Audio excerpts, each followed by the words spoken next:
Check if you're live. You're live. Check. Check if we're live.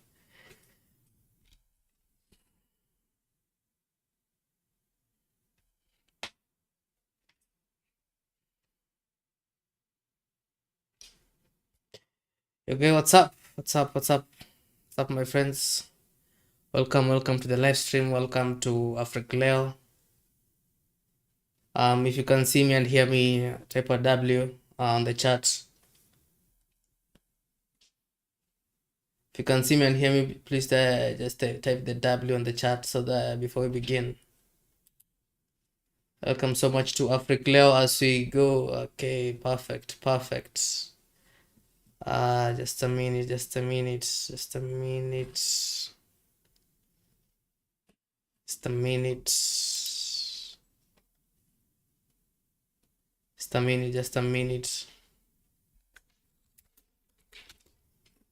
minute. To anyone who doesn't know, well, this Africleo, a channel where we speak about African inventions, African traditions, and African prisons. Yeah, and today I want us to talk about African inventions in terms of car inventions. If you've ever seen any inventions, oh, I see Maestro saying you look amazing, bro. Thank you so much. Thank you. I guess it's the dreadlocks. So I want us today to talk about car inventions. I want us to dive deeper into this topic. I've been talking about it for the longest time, but I guess now it's time for me to talk with you, my audience, to hear what are your thoughts on African inventions. Have you ever seen an African invention? I know you've seen a couple on the internet. So if you've seen any invention, please mention it. If you've seen any African invention that looks weird, we African inventors sometimes we make things that look like they are out of this world. So yeah, you've seeing Maestro saying he's been waiting for this. Yeah, I know it's been a long time coming for me. To speak about inventors in Africa. It's a topic that is not really talked about. And I guess it's time. It's time now. It's time for us to address this. For us to talk about African inventions. And talk about African inventors as a whole, because in Africa, for you to be an inventor, it's a big privilege for your name to be mentioned among inventors. Even though you've just invented, let's say, a car from boxes, just that name, inventor, is a name that holds it's a name that holds a lot of weight. Yeah. And for African people who have been able to invent anything, they are highly regarded in our society. Even people who've just invented, a car from carton boxes, a car from a bottle, people inventing things here are very highly regarded. And that's why when you hear an African has invented a car, that person they deserve respect, because they've stood against the odds. And I know that sometimes African inventions look crazy. I know that African inventions look like something from the Stone Age. But in all truth and all sense, these people are trying. Yeah, because many of African inventors basically they build everything with scraps. They build everything with scraps. From, let's say, if they are building a car, the body that they use to build the whole car is something that they go to fetch from dump sites. A tire for a car, it's a tire that you'll find in wheelbarrows. It's a tire that you'll find dumped. It's basically just scraps from the start to the end. And that's why I don't think that that's why I don't think that many inventors, people like Einstein and all that, I don't think Africa has its own Einsteins. I don't think that Africa has its own big inventors, big people that discovered things that changed humanity. And it's because Africa, we are always at the bottom of the food chain. And this is something that I'm talking about out of experience. I've seen these inventors, I've been with them, I've talked with them, we've interacted. They've told me what they go through. And so in this video, that's what we are going to be talking about. I'm seeing Maestro saying, what materials are they used to build cars? Relax, bro. Relax, bro. We'll get there. We'll get there to discuss what materials that inventors use here in Africa. But mainly, what you need to get in your head, or what you need to understand before we begin all these topics and talking about African inventors, is that 90% of the time they use scrap metals, or they use things from the dump site, basically things that you'll throw away, things that you'll assume as junk. Yeah, things that are assumed that they can't fix anything. That's what African inventors use to build, or to build their inventions. And I know basically they're not inventions, because most of us Africans, when it comes to inventions, we're basically trying to reinvent the wheel, and that has never worked. And it has never worked in our favor. Trying to reinvent the wheel, although it's a poor choice, like people trying to make cars have already been made. People trying to make planes have already been made. And those who try to innovate, like there's an inventor that I've talked about in my previous videos. He's a guy from Nigeria who tried to make a car that is a car. It can move on road, it can float at the same time, and it can also fly. So imagine a vehicle that can fly, a vehicle that can float on water, and a vehicle that can still fly. We have such inventors here in Africa. We have such inventors. They try to innovate, but since they lack the materials, they just end up as laughing stock for the society, and the society really fears them, because it's not many people that are willing, to go to the junkyard and try to make something, from that. It's basically like trying to make something using mud. That's what African inventors are doing here. It's like they're trying to use mud to make, it's like they're trying to make humans again. I'm seeing Maestro, are these cards functional or just part of the show? African inventors, there are African inventors who've made cars because they wanted reliability. And that's why you'll find that most African inventors, they use motorcycle engines. Let's say, here in Africa, we don't have our own combustion engine that we made from the start to finish. Basically, what we're using are just ideas from the white man. And that's why you find that many African inventors, we use motorcycle engines. And the reason why we use motorcycle engines is because we need results fast, right? That's why you find African inventors. You find an African inventor has made a car, but if you look under the bonnet, it has a motorcycle engine. Why? Because they need reliability as fast as possible. They need the car to move as fast as possible. That's why. So don't be surprised. Actually, don't be surprised to see African inventors using motorcycle engine. It's not like we have the knowledge. It's not like we are that smart to build our own combustion engines. Or it's not like we are that smart to build our own Teslas, to build cars, like cars that are using battery. Even though Africa is the leading producer of lithium, it's not like we are that smart. I can't say that Africans, we have the capabilities of using our own minerals. That's why you'd find companies like Apple, or other Western companies, they are just misusing us for our minerals, because we don't have the smarts. And I don't know. I don't think. Do you think that most Africans are illiterate? That's why they build their cars. Do you think that they are kind of illiterate, or what do you think? What do you think is the main cause of many African inventors building things that look out of this world? What do you think? Because if you've seen these inventions that I'm talking about, then you know what I'm saying. You know that African inventors build crazy things. Because I've done a video of an African inventor who was trying to build a Bugatti, but they were using wood to build a Bugatti. And I'm not talking about like that wood that you see that it's perfect. They were using very poorly made wood, very wood. I think it was even plywood, trying to make a Bugatti from a plywood. And at the end of the day, they made something that didn't quite resemble a Bugatti, but I guess it's the effort that counts. Yeah, I'm seeing. How long does it take to build one of these cars, or as to say scraps? it's not every invention in Africa that is a scrap, and it's not every invention in Africa that is made out of scraps. There are African inventors who build things. Actually there are those who have funding. There are African inventors. Actually, there's also companies in Africa that have invested here. Like in Kenya, we had a company called Mobius.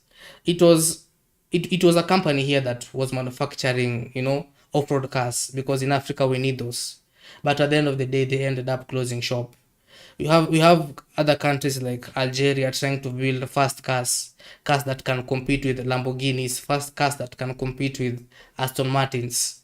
But at the end of the day, they just end up closing shop, because in what road will you drive those cars? In what road in Africa can you drive a Lamborghini? I'm seeing Maru. What's up, gang? Yeah, what's up? What's up, Maru? Welcome to the live stream. Uh-huh. Are they building them because of foolishness? Are these inventors common in Africa?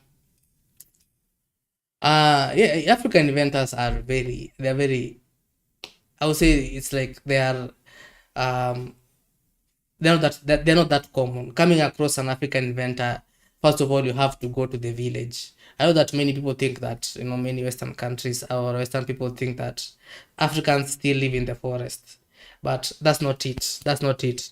We African people, we as much as people think that we use lions for transport, that we have lions roaming around, bro, we have cities, we have technology here. Even though we didn't invent that technology, we still have it. So coming across African inventors it's very rare. It's very rare. There are specific places that you have to go to. If you want to see an African inventor, or if you want to see a specific invention, you have to search for that person. So you won't just come across an African inventor by walking through the streets. No, that will never happen. But if you want to see one, you can always communicate with me. I know where to find these inventors, because I've talked with a few. I've talked with a few African inventors. Uh, they should direct energy to somewhere else and do something constructive. Yeah, well, maybe they should, but at the end of the day, it's therefore that counts. And as much as people saying that African inventors shouldn't be inventing, what do you want them to do? There are no jobs. Jobs in Africa are scarce as traffic lights. Jobs in Africa are very, very scarce. So that's why you find that's why most of this that's where most of these inventors find their motivation from. They find their motivation from poverty. They find their motivation from, lack of jobs, trying to feed their families. That's where that's where most of African inventors find their motivation. Basically, everything here in Africa, or every invention that I've seen, most of the inventors are their main motivation is poverty. The main motivation is, trying to break that poverty from their family, or they're trying, like, to imitate Elon Musk, because here in Africa we see what Elon Musk is doing. We see what America has achieved with their inventors. So we try to be the same, although I think that we do it wrong almost 90% of the time. But again, to me, I think it's the effort that counts. How fast can they go? Basically, it's like asking how fast can a basic motorcycle go on four wheels. It can't go fast, because first of all, African inventors, again, they use motorcycle engines like every time. That's what African inventors always do. If you can find an African car that was made in Africa without a motorcycle engine, bro, bite me. It's very rare. It's very rare, like, to find a person who's converted, like, maybe, let's say, a BMW engine, and put it in their homemade car. It's very rare. It's very rare to find something like that. But what we use here as African inventors when it comes to cars, we use motorcycle engines. And it's very interesting that still in Africa, we've never realized that motorcycle engines are, air cooled engines. That's why we find people with motorcycle engines that are locked inside the bonnet. Like, how is that supposed to work? A motorcycle engine locked inside a bonnet.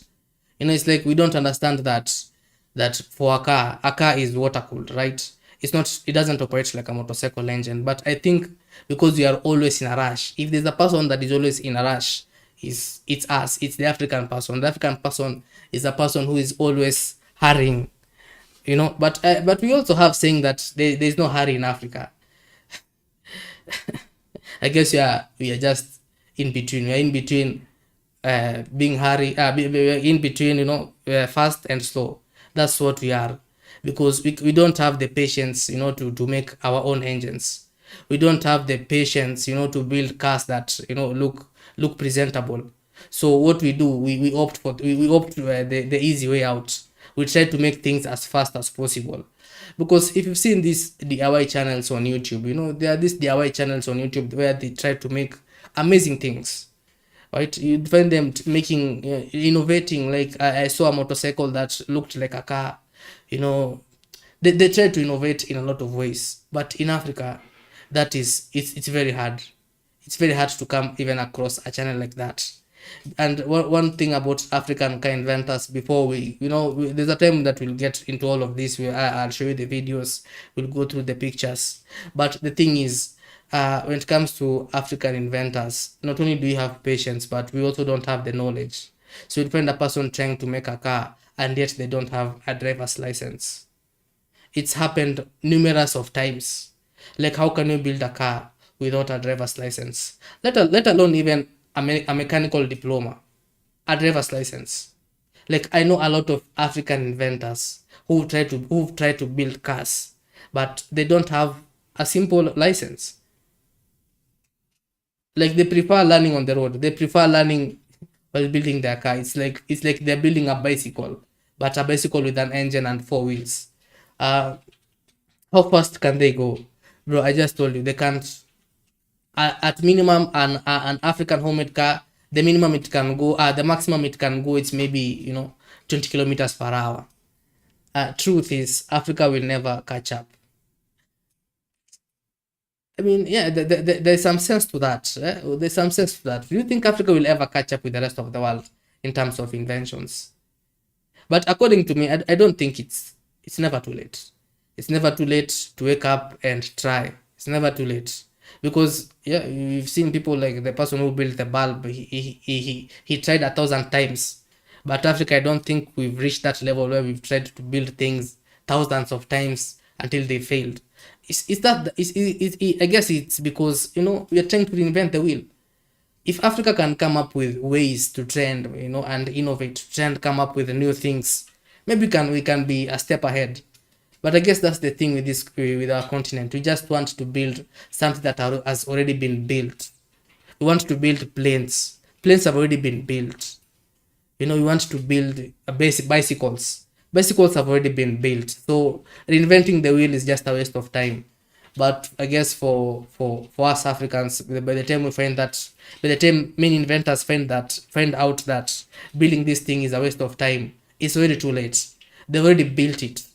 They've already wasted resources. They've already wasted hundreds or even thousands of hours trying to build what they are building.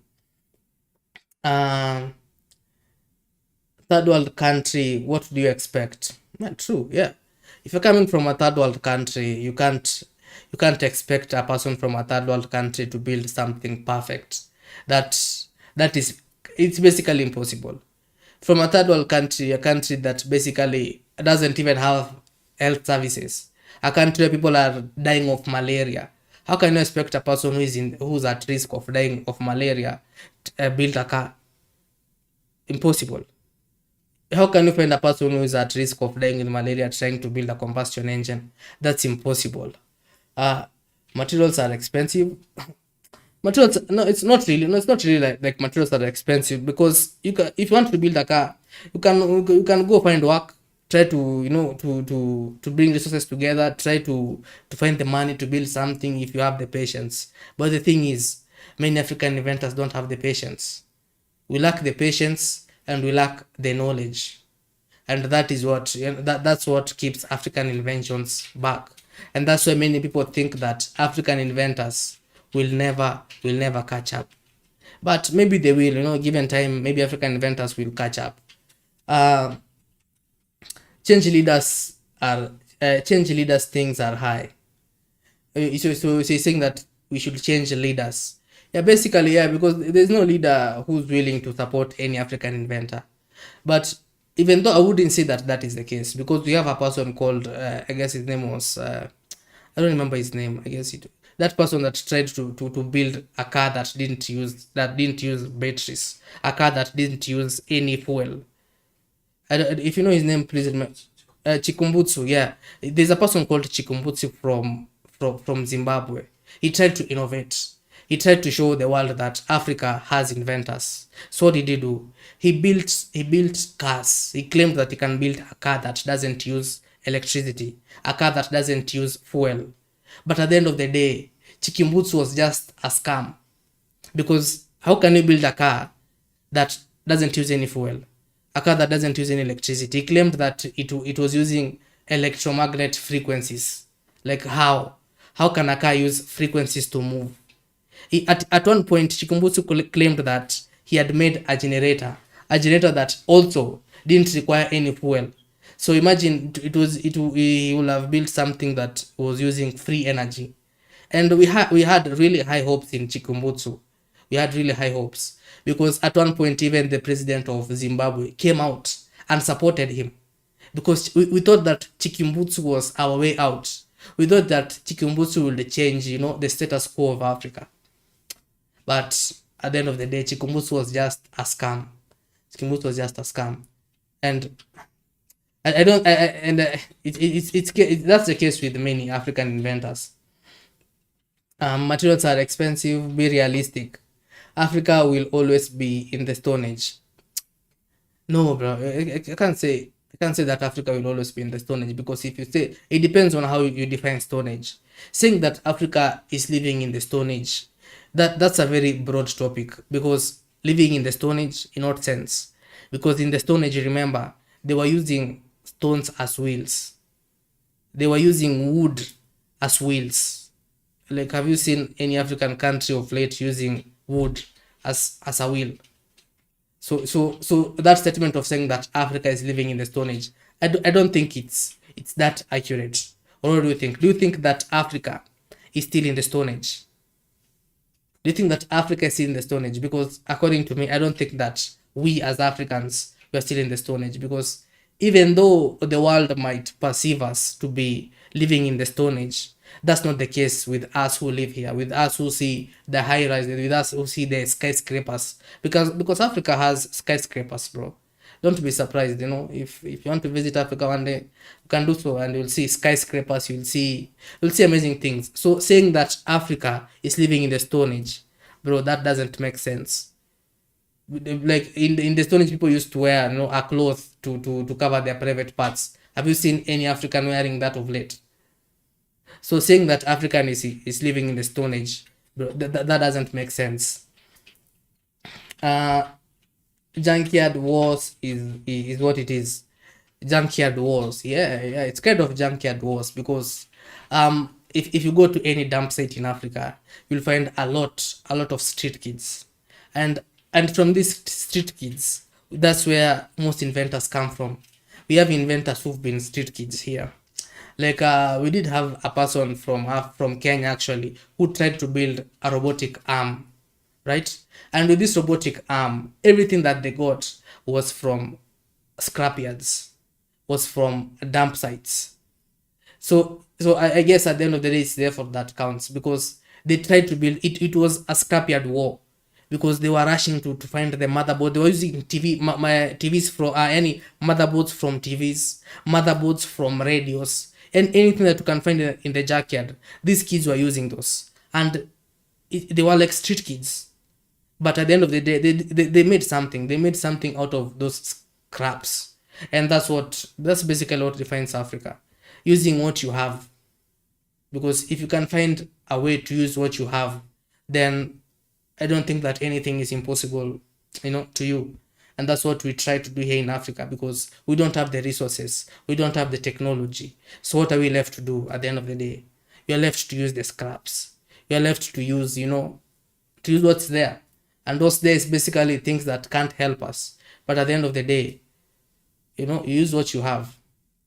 Chikumbutsu is a constraint like y'all. Constraint, okay? We are puppets. We don't have brains of ours.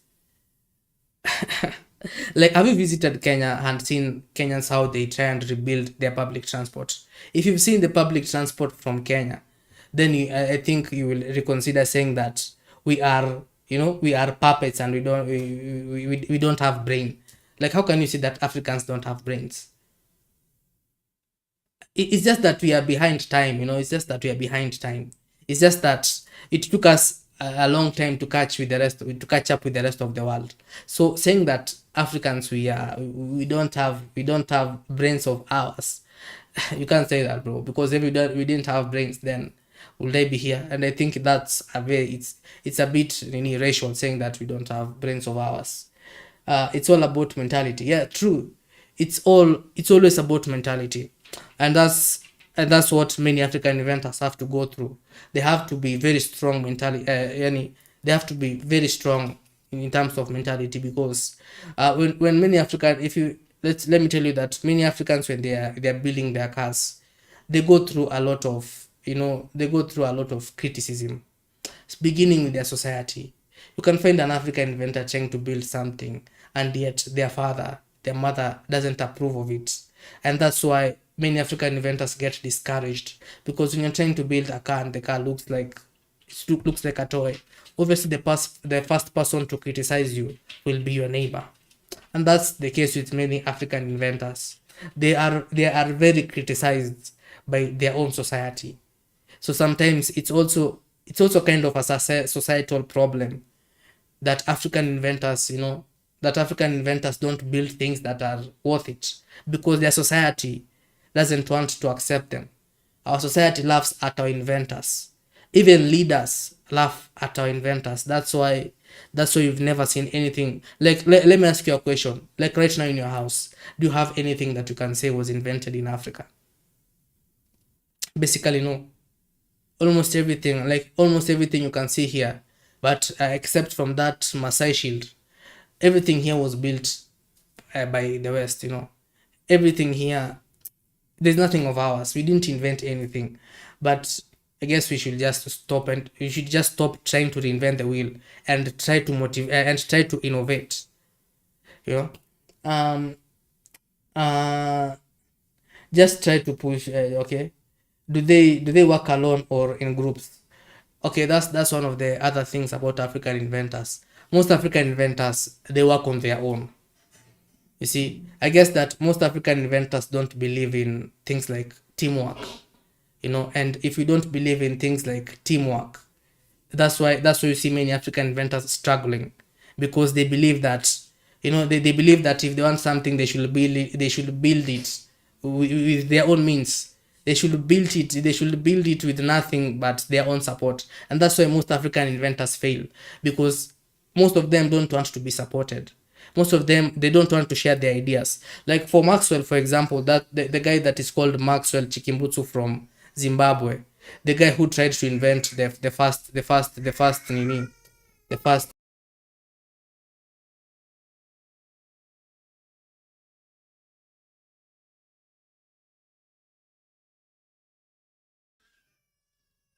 Yeah, so a person like Maxwell Chikimbutsu from Zimbabwe, he was the guy who tried to invent a generator or a car that uses radio frequency.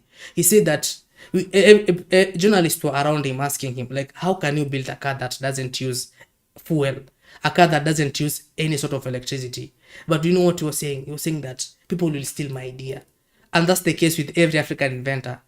They are always paranoid, because they are afraid that people will steal their ideas. But at the end of the day, what the product that they bring out is something crazy, something that no one would have stolen. And that's the case with many many African inventors. Let's see the chart. Yeah, so many African inventors work alone. That is something you should know. Seeing cars from Africa that looks like there's something from the dump site. Remember that those cars, they're mainly made by individuals who are not, mostly they're not learned, but they have the idea. And most of them even claim to be talented. I don't most of them say that they have this talent. They are talented inventors. I don't know if it's a word from where you're from, but here in Africa we have inventors that claim that I'm talented, I'm just an inventor, I'm talented, my talent is being an inventor. Bro, inventor of what? Are you an inventor of a car that looks like it was that looks like a toy? But at the end of the day, I always try and credit these people. I always try and credit African inventors because they try. Regardless, it's not always criticism. It's not always criticism for these African inventors, because if you've tried to build something, at least you deserve credit. If you've tried to build something out of scraps, if you've tried to build something with nothing, at least you deserve some credit. Are there women involved too, bro? No, no. I don't think I've seen an African car or an African homemade car that was made by a woman. That is something that is as rare, it's as rare, it's very rare. It's very rare to find a woman trying to build something here in Africa. And I guess it's something that has always been there. Women here in Africa, women are very feminine when you come to Africa. Women, they don't, it's not like the West. Women in the West are very, they're commanding. But when you come to Africa, the African woman is a person who is very feminine. And if you are and if a woman has that feminine energy, you won't find her trying to do these things. And that's the case with many African women. And I'm not trying to discourage them. I'm just trying to put up a point, which is true. If you've ever seen something made by an African woman, please put it up. And I don't say, and I don't mean like an African woman living abroad. I'm saying an African woman who lives in Africa, an African woman who's been brought up and raised in Africa. It's very rare. It's very, very rare. But another thing, do they make money from this? Yes, some inventors do make money from this, because we have other inventors who, when they build their things, they take them out to a place where they put them out on display, and they beg people for something, to try and promote them. That's what most inventors do, because the moment an inventor finds out that he's wasted his whole life, maybe let's say he's wasted maybe 5 years of his life trying to build a car, what does he do? He gets out there with that car and tries, to beg something from people. And I'm glad that I've helped a few people. I've tried to my best, because if you go to somewhere like our place in Nairobi, if you go to our CBD, you find people like they have their things on display. Like, we have a person who invented a plane the other day. They were walking through around our CBD with their plane, showing people like, yo, this is my plane, support me, support me. You try and give out a coin. If you have something, you try and give it out. But that's how most African inventors survive the day. They survive the day through donations, right? And if an African inventor is lucky, that's if is they are very, very lucky. Let's say if they're very lucky to have a sponsor, which is also very rare. In Africa, for you to have a sponsor, it's very rare. But for those who have sponsors, those are the lucky inventors. Those are the inventors who you will find them that they have documented, like they are like, we have a person from Nigeria who's called ACC Wizi, a person that I respect very much. He documented his whole process of making a car. And the funny thing is that it took him 3 years to build a car. And in that 3 years, he made over 500 videos. He documented everything from A to Z. Every day he would wake up. Every day, the moment he wakes up and takes the hammer. The moment he wakes up and take a hammer, he'll document it. The moment he takes up his hammer, he also turns on his camera. He documented everything. And that's another thing about African inventors, is that they don't document the inventions. Let's say you'll find a car looking like something out of this world, and if you ask, how did you make it? There's no nothing to show how they made it. There's no evidence. There's no evidence, because as much as you have to remember that, as much as I'm talking about Africa, most African countries, if not all of them, they are third world countries. People here, especially the inventors, after an inventor has struggled, maybe they have saved their money to go and buy, let's say, a part of a car, you'll find that they can't even afford a basic phone, right? And if they can't afford a basic phone, then they can't document how they made their car. And that's the case with many African inventors, because they lack resources. They lack resources to document how they make their vehicles. And that's why you'll find a car looking like trash, but you'll never know how it got off the road. You'll never know how it was made. Okay. How do they design the cars? Any tech involved? Okay, if you're asking if African inventors use these softwares like AutoCAD, we have softwares where they are used for design. African inventors, most of them, they don't have any softwares. All they have is pen and paper. So you can imagine building a car from start, and all you have is a pen and paper. And remember, this is the 21st century. Everyone uses 3D softwares or 3D modeling softwares to make their things. But today in Africa, people are still using pen and paper to create their things. People are still using, you know, that rusty old pen, that worn out paper to draw their blueprints. That's something that is still happening today here in Africa. That's it's a daily thing here. It's a daily thing. Um, do they build them in garages or what's that? Uh, just a minute. Do they build them in garage or open field? Most African inventors don't have garages. In fact, I've seen an African inventor who built his car under a tree because he didn't have any garage. We've seen even African inventors trying to build a plane without a garage. They build a plane. Even we have someone from Congo, from not Congo, from Uganda. His name is Joseph. He built a plane that took off. He didn't take off. It didn't take off. Yani, it was just a short distance from the ground. But the thing is, he built his plane from the roadside. So African inventors, when they're building things, most of them they don't have garages. They build their things wherever they can. Like if they can build their invention anywhere. They can build their car on the road. They can build their car on the streets. Because here a garage, bro, it's very rare to come across a garage unless you have a good Samaritan or a person who's willing to support you and to sponsor you, of which is it's not the most cases with many African inventors. That's not the case. uh Watch out, Sasa. Watch out, NASA. They'll be going to Mars next week. African inventors will be going to Mars next week. Where did you hear that, bro? We haven't even invented an engine. How the hell will we get to Mars if we don't have, if we haven't built our own engine? How can we go to Mars, bro? Are we supposed to use witchcraft, or are you supposed to use Zangbeto? Yeah. So saying that we are, although yeah, it's something possible. Yeah. So don't be surprised when you hear Africa is already in Mars. Using witchcraft. Yeah. Are companies interested in their work? Bro, I've seen a friend of mine, again, ACC Wheezy. He built a car, right?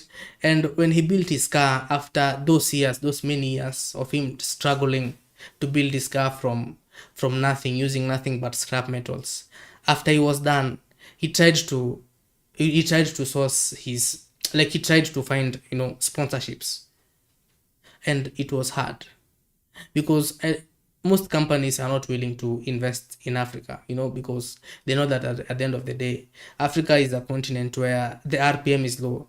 Return over investment in Africa is very low, right? So most companies, they're not willing that much to invest in African inventors because they know that the investment money may just go down the drain.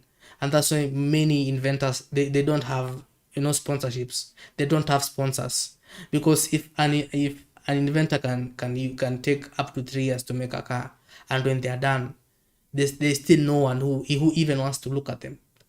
There's still no one who even wants to give them a shout out, and they've wasted 3 years. Some even waste more trying to build a car, and at the end of the day, no one looks at you. No one even notices you. That's the case with most African inventors. No one notices them. It's like they're basically invisible. And they're not just invisible to the media, they are invisible to their own society. Their own society can't even recognize them. You know that phrase that people say that Jesus was rejected, it was rejected by his own people. That is basically the daily norm here. African inventors are extremely rejected. Like there's one who was even rejected by his government. Like his government tried to like deport him to another town, to another county. Because why? Because he made the government look bad, right? And he was just trying, bro. Like, how can a government deport you because you tried to invent something? Bro, welcome to Africa. Uh, uh-huh. I would likely not be able to put up together something remotely close to a working vehicle, especially with only scraps and scavenged parts. So hats off. Yeah, hats off to African inventors, and that's why I think that African inventors, they still deserve, they deserve eyes, even if the people deserve to look at them, and as in those inventors, they deserve people, they deserve our attention. That's why I always say that if you see someone, or if you ever come across someone who built something, if it's basically a car out of plastics, try and appreciate them, right? Because some people, especially here from where I'm from, they go through a lot. They go through a lot trying to make the basic things. And it's hard, especially for me, when I go to these inventors. Like, we have one who's called Freddy built a what we call a Boeing. He tried to build a Boeing, and that Boeing, I don't know what he was thinking, because you can imagine a plane that is a Boeing but still has router blades like a chopper. So it's a Boeing with router blades. Freddy, I don't know I don't know what Freddy was thinking, but what he tried to do was capture the attention of people, because when he tried to build that Boeing, people didn't really know what it was. They were asking, bro, is this a bird? Is this, this thing looks like a plane? Is it a plane, kweli? So for people to recognize his plane, he had to add, router blades. So you can imagine a Boeing with router blades, just to get the attention of people, because these people they are heavily mocked on. They are mocked on extremely. That's what African inventors go through. They go through extreme mockery. Uh-huh. Have they tried flying or water water cars? Water cars. What do you mean by water cars? Boats. Uh, Africa. Okay, maybe the marine can hop on. Or you're asking if African inventors have tried to build cars, boats. Building a boat is easy. Building a boat is easy, but in Africa, bro, at the end of the day, you have to dig through at any a wood or something. But remember, we're talking about cars here. I'm talking about African cars. But at the end of the day, African cars, what makes each car unique? When it comes to African cars, each car is made unique by its design, right? Because you can find a car that looks like something that was drawn by a kindergarten child.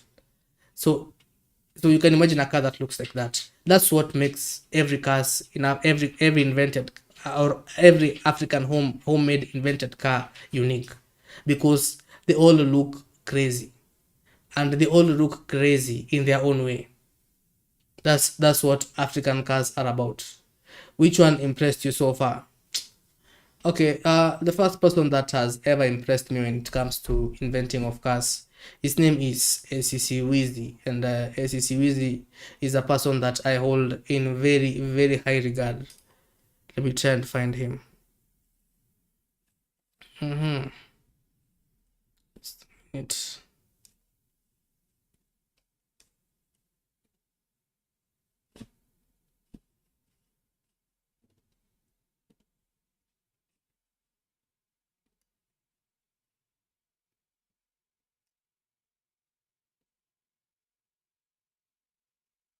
Uh,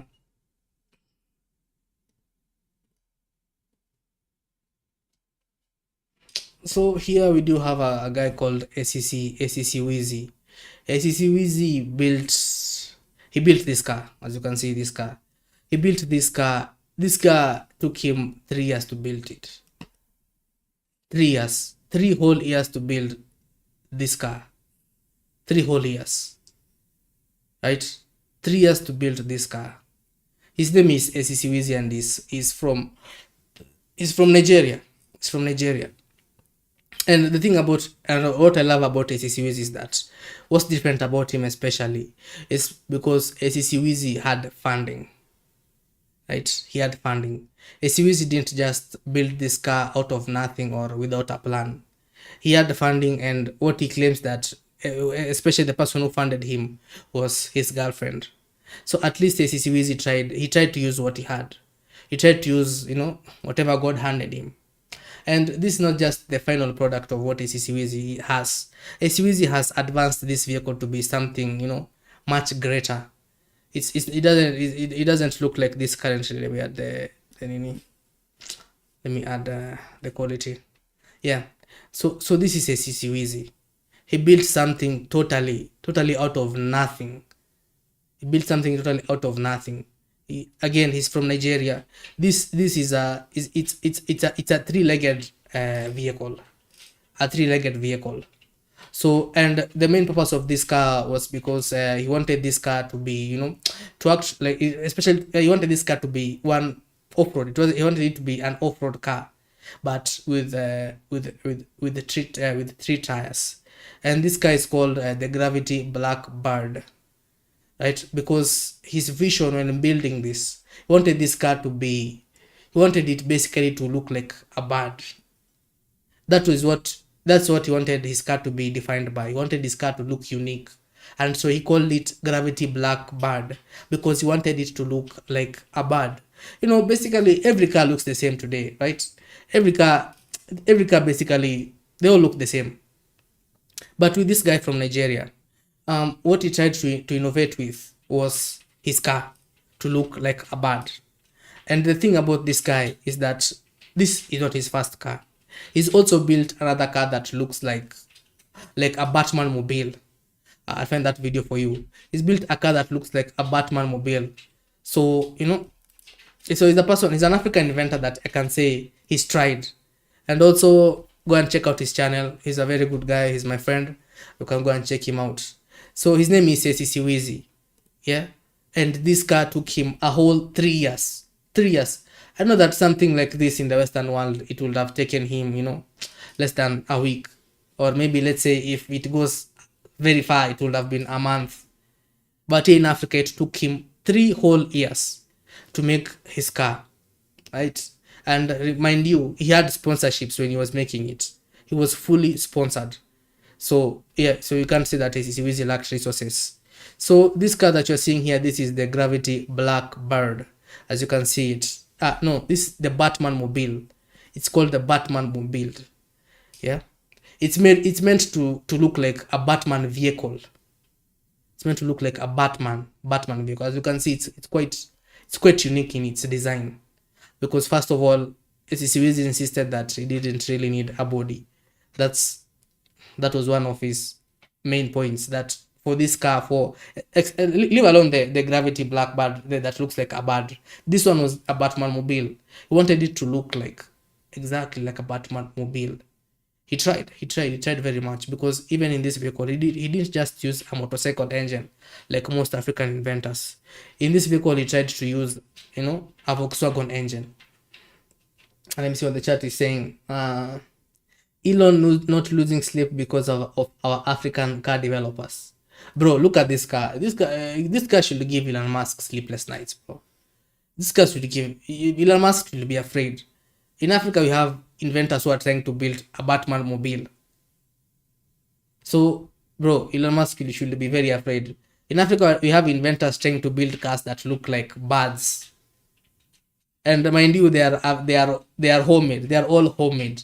It's not like they are built, behind factories or behind, $1 billion projects or $1 million projects. These are basically projects built by, by the local people with whatever they have, right? And so I'd say that Elon Musk should be very afraid, because if a person who built this was in Europe, you can imagine what they would have built. Yeah, because if you're building this and you are in Africa, that should say a lot about that inventor. It should say a ton about that inventor, because building something like this while in Africa, that deserves an applause, right? Because if a person like this was in the US trying to build something, he's building, you can imagine he's building something like this and he doesn't have the resources. What if he had the resources? What if he had the funding? What do you think he would have built? He would have built a monster, bro. He would have built something extremely innovative. Anyway, Chinese are making cars in a week and they look way better. Okay, sawa. Okay, it's okay. You can say that. Chinese are built, bro. I'm not here to compare African car inventors with Chinese inventors, bro. China is it's a world superpower. Africa, we don't have things like superpower countries, right? But you should like, but this one, it deserves credit. Building a car that looks like a Batman mobile, it still deserves credit, bro. It still deserves credit, man. If because they built this thing with whatever they had, which was basically nothing, right? So comparing African inventors to Chinese inventors, bro, I hear that China, even small kindergarten children are building phones in China, right? But please don't compare Africans to Chinese inventors, bro. It can't work. In fact, don't compare African inventors to any other inventors from from the rest of the world, because, bro, I know that we are still 100 years back. Africa is very many years back, right? But at the end of the day, I think it's the effort that matters. I think it's the effort that matters, because even if you are 100 years back, maybe maybe one day those 100 years will be over and you'll have catched up with the world. Let's see what the chat is saying. What I see is, even the people who drive these cars, they resemble their cars. But bro, how can you say, how do they resemble their cars, bro? How what are you saying?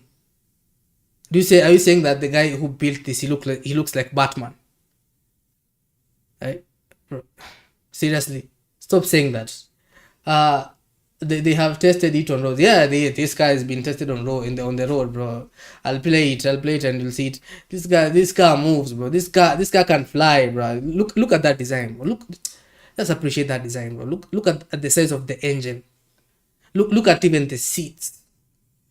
Look at the seats. Look at everything here, bro. I mean, this car is very unique. It's very, in its design, I think it's very unique, because you can see even the rear tires, they differ from the front tires. So whoever is saying that this guy looks like their car, it's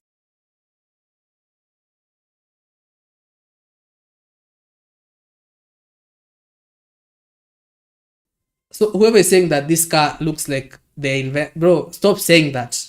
The African inventors don't look like their cars. Stop saying that. Okay. Let's see the chat. What the chat is saying. Uh, another 100 years and it will be perfect, bro. This guy is perfect. As much as the inventor hasn't made the engine from start, it's still something, right? It's still something. Look at it. And the thing about ACCWs is that it wasn't just innovating with these designs. You see this thing here. This thing here is meant to be like a shock absorber. So ACCWs' main purposes when building his cars is that he wanted his cars to not use airbags. He wanted his cars to be anti-airbags. You see this spring here. This spring is meant to absorb shock in case this car hits anything, head on. So it's also an innovation. Let's see what Ele appearing for cash. My family has been building stuff forever. LOL. We have lots of we have built the lots of the phenomenon tools. Okay, what are you saying?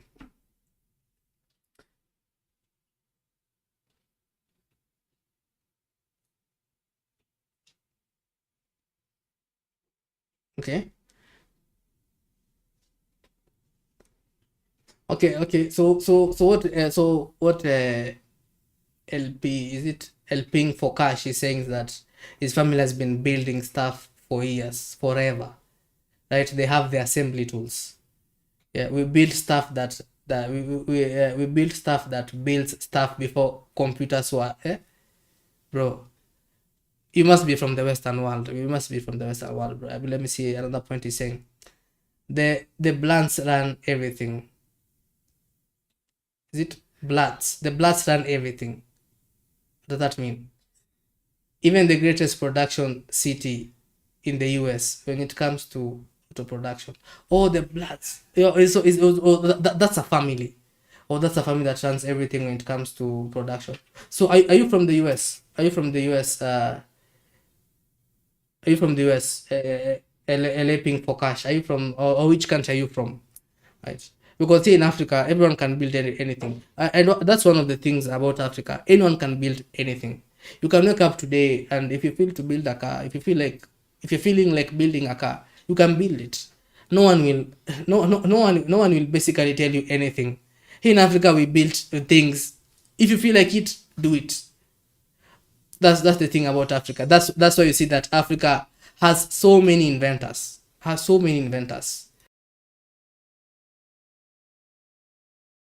That's why you see Africa has so many inventors. Uh-huh. Out of all the scraps in this channel, this is lit. Yeah, so you haven't seen this. You haven't seen this car. Yeah, this car is very lit, bro. This is meant to be a Batman mobile. It's one of its kind. It's like one of its kind in Africa.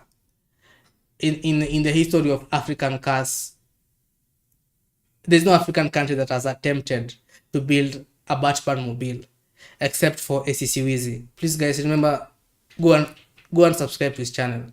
He's a very good guy and he's always trying to innovate. ACC Wheezy is very smart. He's very, very smart. Let's see. Yes, I'm from the US, but this means. Oh, yes, I'm from the US, but we have to use our minds to invest.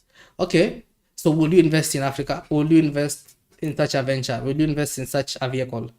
Like this about Mobile. Will you invest in such an inventor? Yeah. Oh, sorry, sorry. But we have to use our minds before we invent. Okay, okay, it's okay. Yeah, I get that. I get that you have to think, right? But you have to remember that, like American, like if it comes to the US, you have all the resources, bro. You have everything, right? But here in Africa, it's not the same case. In Africa, first of all, if you just lack the basic education, bro, like no matter how many times we try to use our heads, it does.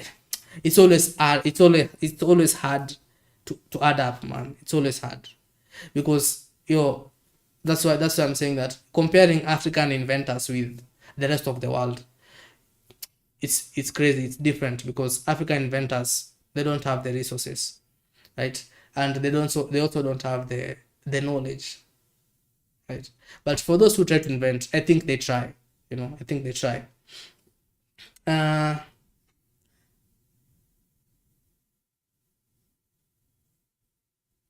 okay, what are you talking about? Advice. Okay. Will the inventions serve local transport or business needs?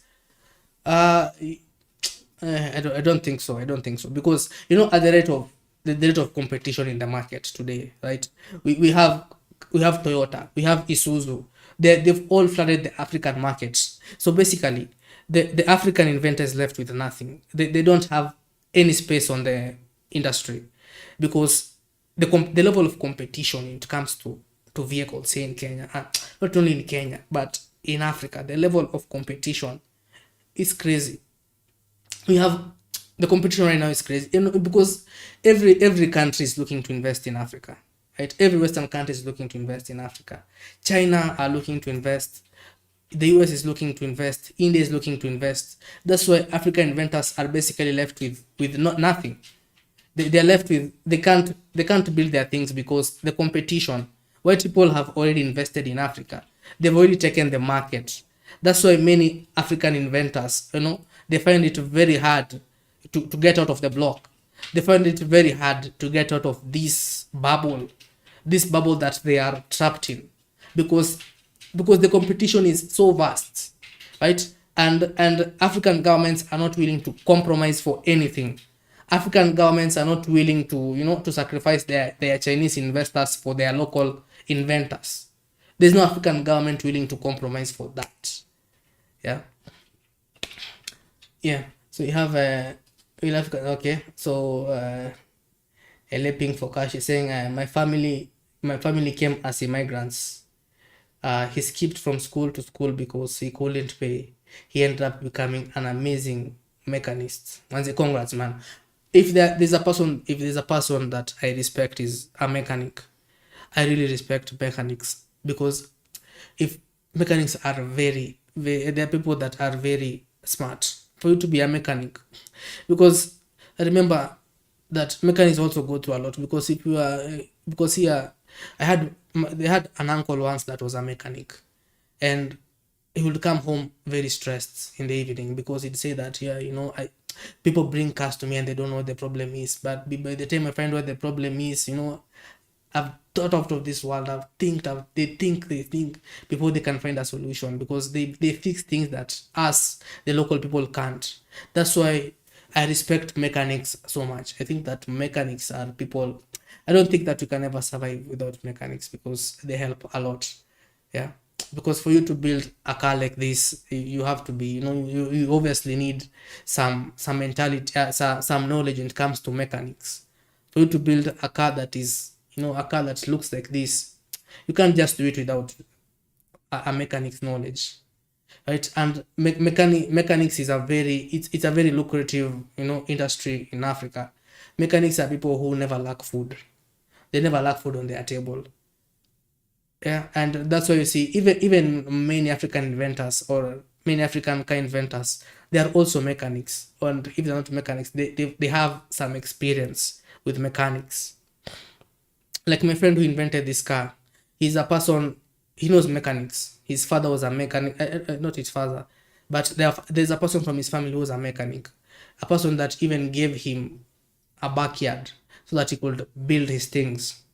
So it's not, so I'd say that mechanics are very important people in the society because they're the people who come up with things like this. When they're not busy trying to fix your car, this is what they're doing. They're trying to build their own things.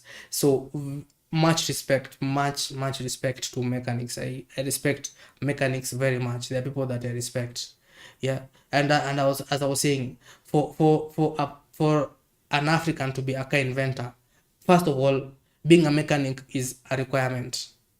You have to be a mechanic because you can't be dealing with oil, right? Because making a car, obviously you have to touch lots of oil, so you can't be dealing with oil if you're not already a mechanic, if you don't know how to deal with that oil, if you don't know how to even wash that oil off, because if you've touched oil, you know that washing it off is very very hard. You need, obviously you need the knowledge of how to deal with such things. So many African car inventors are mechanics.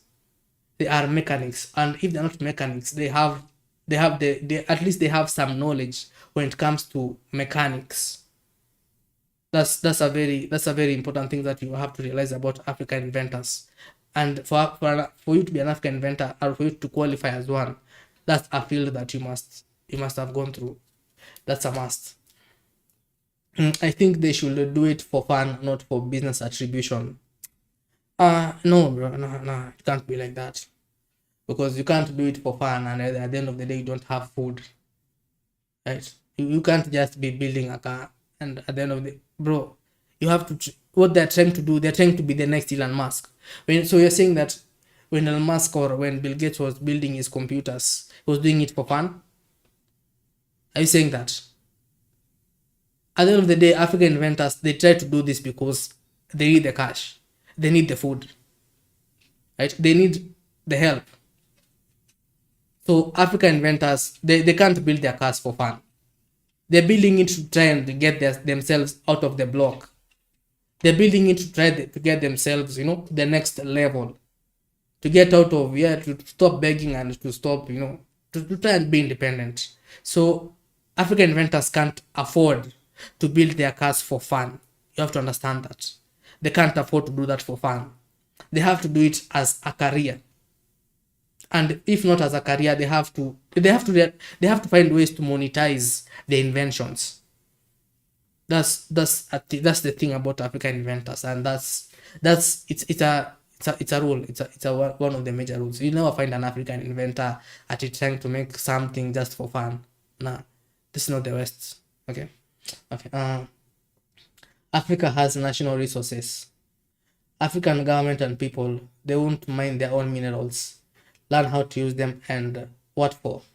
At least start with mineral refineries. Do they have enough?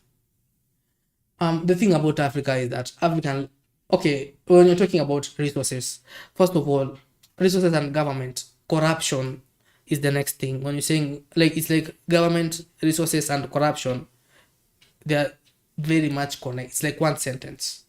So African inventors, because of the corruption in their countries, they can't go anywhere. Because you see, a country like Nigeria, a country where this guy is from, this guy, he really struggled making these vehicles, because at the end of the day, first of all, if you know, if I let me tell you something about Nigeria.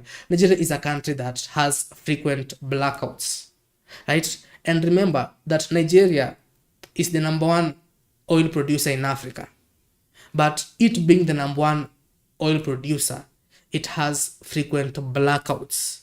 Like, this inventor was having a lot, and he went through a lot trying to build this car. Because when it comes to welding, because when you're building a car, you have to weld.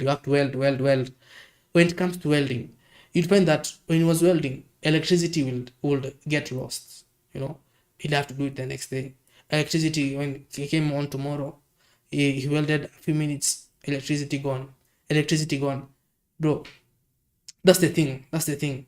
We have resources, but due to corruption and due to poor leadership, that's why Africa never goes anywhere.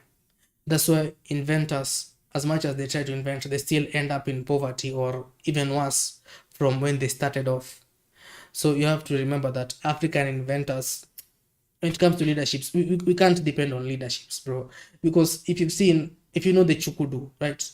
Look at the Chukudu. Chukudu is this wooden scooter, right? It being a wooden scooter from Congo, Chukudu. Uh, Imagine the vast resources that Congo has, right? And people in Congo are still using the Chukudu. They're still using this wooden bicycle. And yet Congo is said to be the richest country in terms of minerals. Yeah. Congo is said to be the richest country in terms of minerals. So picture a country like Congo, a country that has everything, right? Like, it's like China, a country that has everything in terms of it has gold, it has lithium, it has everything, but they're still using wooden bicycles, bro. It's like any Congolians or people of Congo, it's like they live in the Stone Age. And it's not because they want to, bro. It's because of the corruption and the poor leadership. And that's the same case across every African continent. And that's what every African inventor will tell you. The moment you mention the moment you mention these stories about government and all that, we have inventors who tried even to to approach political figures, but they've been casted away. Because when I talk about the Chukudu, let me show you here, because in case for those who don't get what the Chukudu is. Just a minute. Let me search it on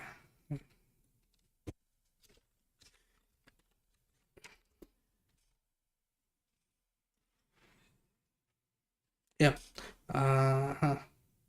Yeah. So you see, this is the Chukudu, and it's being used in a country like Congo, bro. Like, I really feel sorry for Congo. Even, I've been to Congo because I have a family member there. And every time I go to Congo, bro, the level of poverty, I don't think it's documented, because Congo has a lot of slums that are not shown. But this is what they use. This is what they use. They don't even use bicycles as much as they use this thing, especially in Kinshasa. They use this thing a lot. So, and you can imagine, first of all, it's actually ironic to me, because Congo is the biggest producer of lithium, right?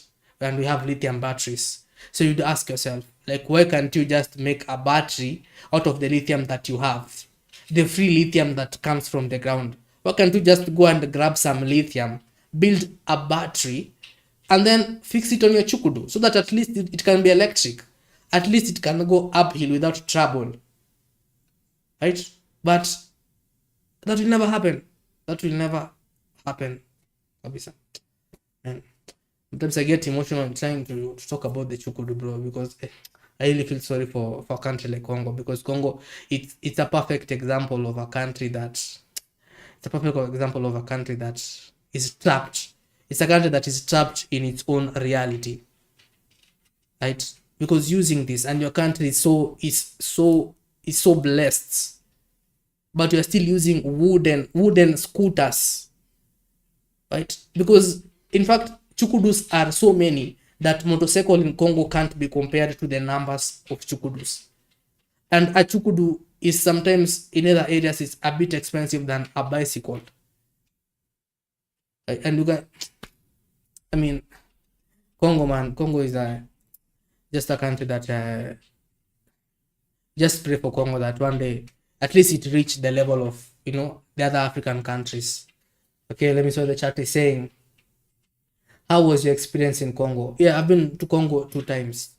The second time I went to Congo with a trailer. We have trailer drivers with a trailer.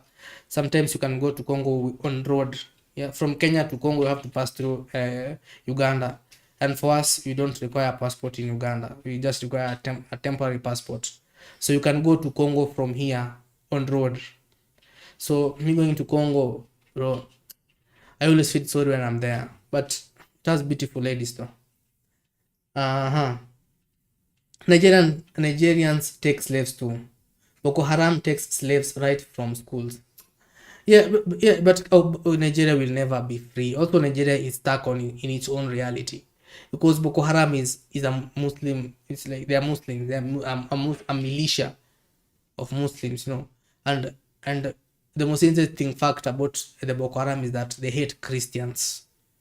So Christians in Nigeria they go through a lot, because Boko Haram love kidnapping Christians. So that's the thing about Nigeria. Nigeria is like a religious war, right? Because Boko Haram, they want everyone to be a Muslim, and if you're not a Muslim, then you're the person who's corrupting the government and all that. And remember that Nigeria is also the most populated country in Africa. I think it has a population of 200 million, right? And out of those 200 million, the lack of job opportunities in Nigeria is so high. Finding a job in Nigeria is extremely hard. You can't survive in Nigeria, bro. Hey, that's why if you come to my country here in Kenya, we have a lot of Nigerians. Nigerians are basically like they are illegal immigrants even here in Africa. They migrate everywhere. They are everywhere. I guess it's just the condition in their country, because they are that many, and there are no jobs and there are no opportunities in Nigeria. But again, here in Congo is a country that is blessed with everything. They have oil, they have gold, they have diamonds, they have lithium. In fact, any mineral that you can think of is in Congo, right? But they still use this. And you'd wonder after 100 years, because the chukudu this vehicle has existed for over 100 years. If you do your research, you'll find that it has existed for over 100 years, right? And if it has existed for over 100 years, you'd expect them to at least be a bit more innovative, right? You'd expect at least this chukudu, if it's existed for over 100 years, you'd expect that at least to have, to at least have advanced a bit. But even after 100 years, the chukudu still looks the same. The Congolians have not been able to, to innovate this thing. They've not been able to figure out how to add an engine to this wooden scooter. Okay, Congo is the definition of cursed and blessed at the same time. True that. And in Nigeria, as much as Nigeria is blessed with things like oil, they call it a curse. It's a curse. Oil to Nigerians is like a curse, because it's a mineral, or it's something. It's something that doesn't help them. Oil to Nigerians, it doesn't help anyone in Nigeria. That's why a lot of people are living in poverty in Nigeria, because that's the same case with Congo. It's a curse. Their minerals are curses. They are curses to them, and that's why if you've seen documentaries for Congo, you find that even most mines, they are filled with children. Children miners are everywhere in Congo. I think Congo is just an enemy to itself. It's a country that is fighting against itself. They hate girls going to school too. True that. Boko Haram, yeah, it's like the this militia. I think in the Middle East. The Taliban. It's like the Taliban, you know. They don't allow women to go to school. And that's the same case with Boko Haram, because they have these Islamic values, right? And I don't know if it's the Islamic values that don't allow girls to go to school, but Boko Haram operates on the same values that, you know, you don't go to school, you don't want women to go to school, you don't want women to drive.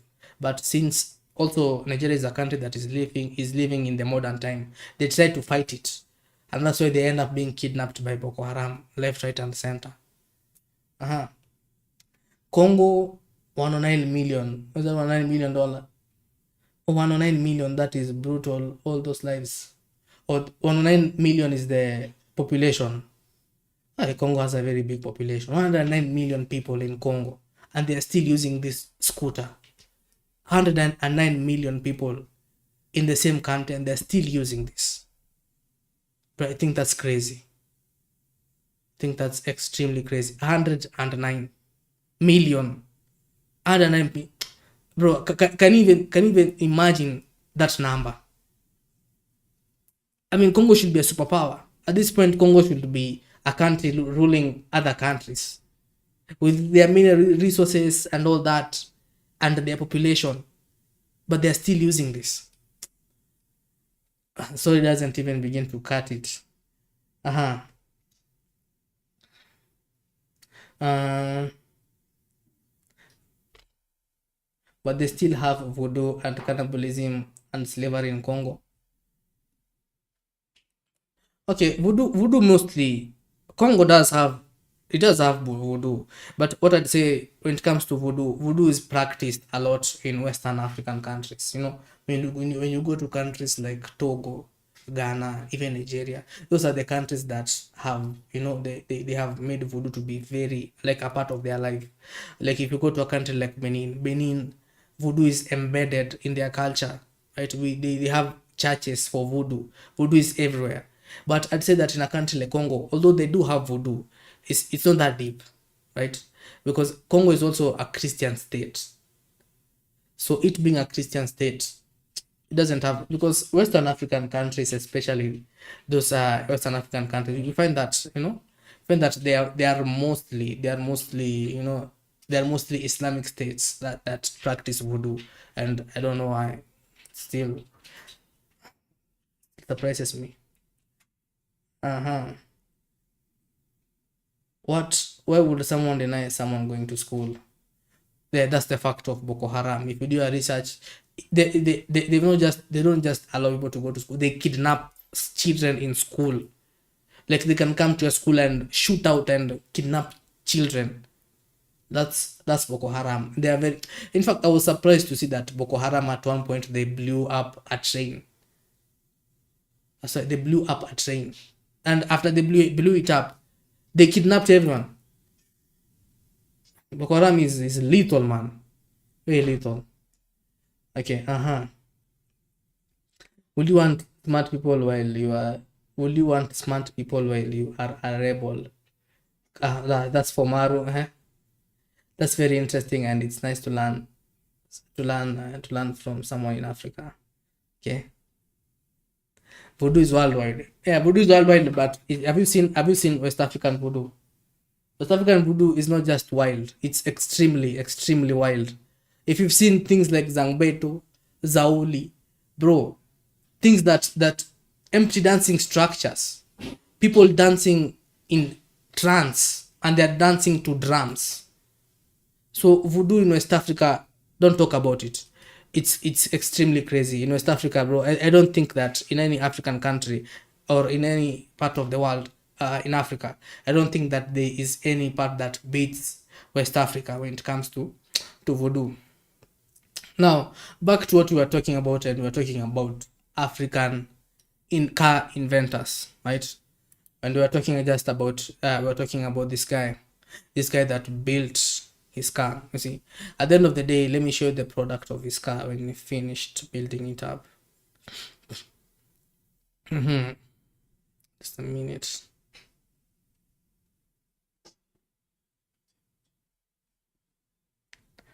Okay, So you can see that this vehicle was built by this guy. And let me increase the quality.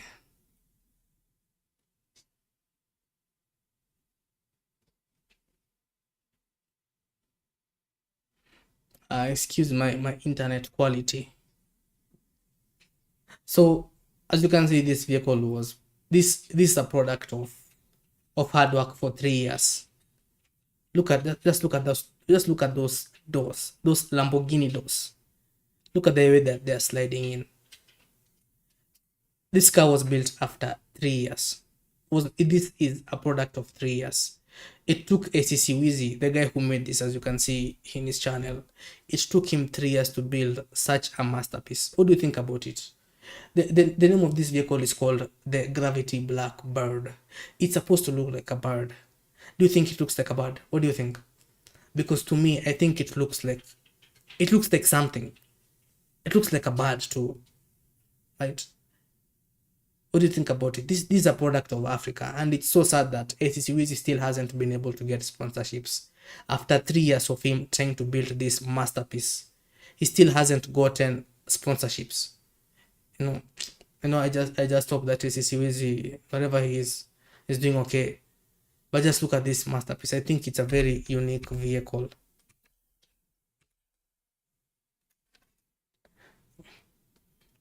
Look at those sliding doors. Yeah. What do you think about this African vehicle? Because I think it looks amazing. Even just look at the wheels. I think this is now a successful African homemade vehicle. This is a successful African homemade vehicle. The fact that the inventor was able to make this, it's still mind-boggling. Look at that vehicle, man. Yeah. And mind you, it's three wheels. It's three wheels, man. Yeah, it's meant, yeah, nice tires. Yeah, it's meant to be off-road. It's meant to be an off-road vehicle, man. On three tires. In much respect, this guy he built something very, very, very majestic. Let me see the back.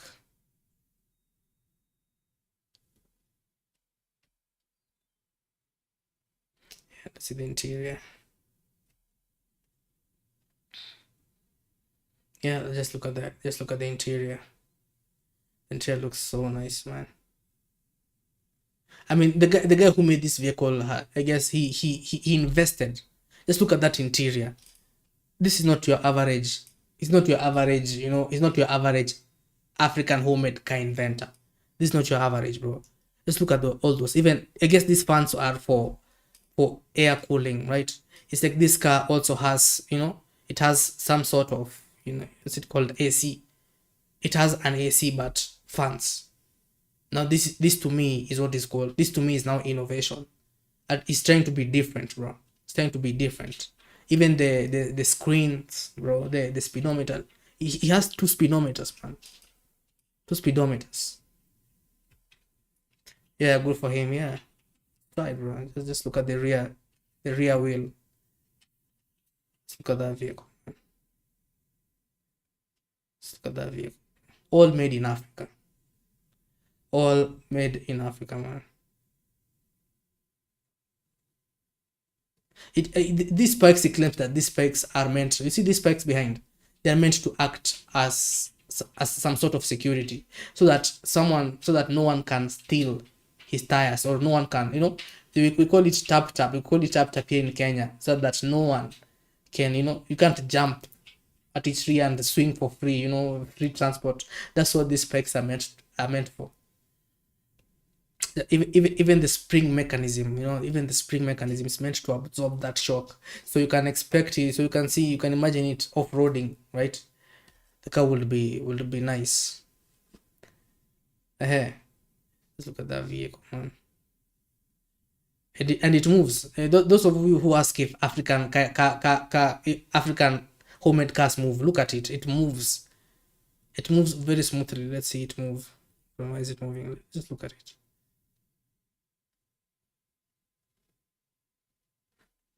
And the thing about this inventor is that Yeah, and the thing about this inventor is that he hates he really hates his country. He's from Nigeria. He says that, from him being from Nigeria, it was like, he really hates his country because his country never did anything for him. His country never came through for him, bro. His country never supported him in any way.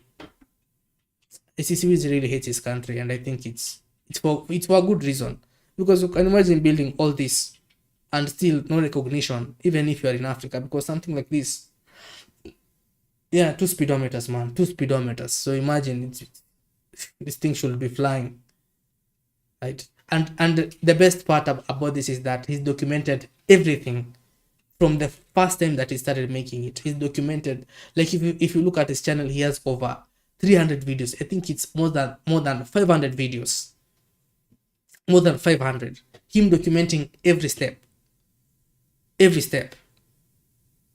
Yeah.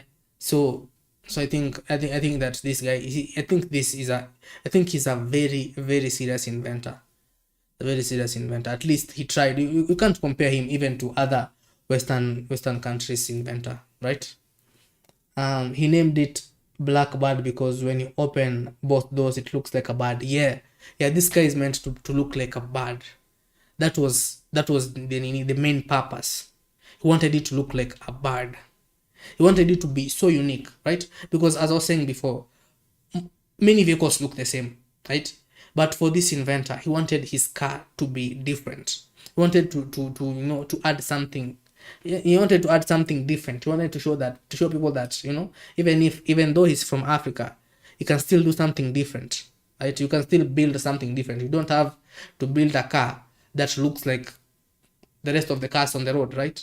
And that's what he did. Even though he didn't invent his engines, it looks like. How would you rate it? Rate it out of 10, chat. How would you rate it? Rate it. Let's see how much you rate it. Out of 10. As Maestro is giving it a 10 over 10. Okay. See, it even has the reverse camera, man. And this thing is homemade. It's homemade from start to finish. Homemade. Totally everything. Everything is homemade in this vehicle. And everything is electric. Even the doors are electric, right? Everything is electric. And it's homemade. So, and also the windows are electric. So anyone who's saying that Africans, we have, we've got that guy that said that Africans, we don't have brains, bro. What's this? What's this? Even though bro, just look at it, man. I think it's amazing. It's an amazing vehicle to me.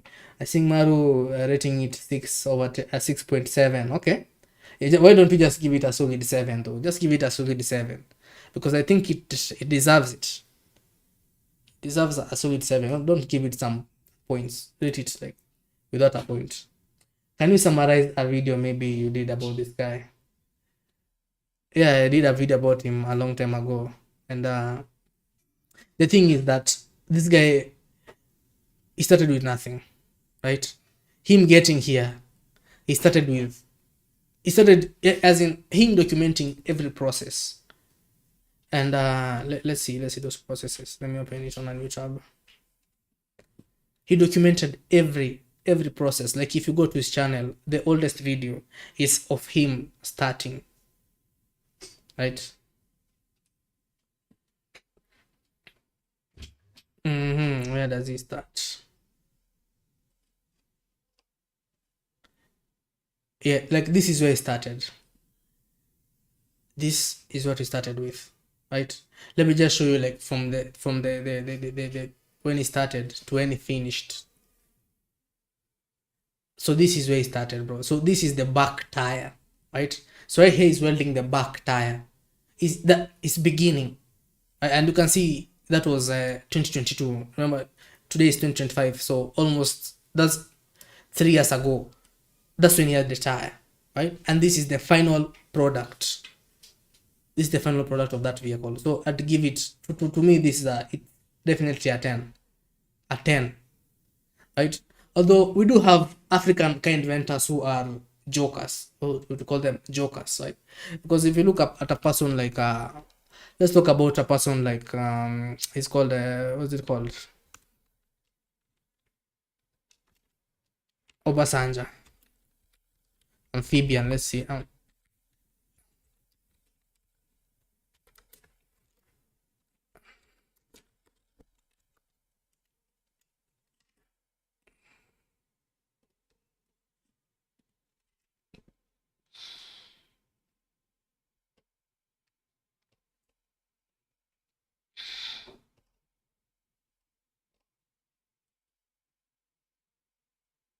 So I just want to show you African inventors or African car inventors who are not serious with what they do, right? I think that some are just there to mock other African inventors. So like this guy is called Obasanja, right? And what I'm trying to show is that let's begin. You see this vehicle. This vehicle is supposed to fly. It's supposed to fly, act as a submarine at the same time, and also move on road. So it's a car, it's a boat, and it's a it's a plane. Yeah, this vehicle that you see here. Let's see it move. Let me see if I have a video of it moving. Uh, just a minute.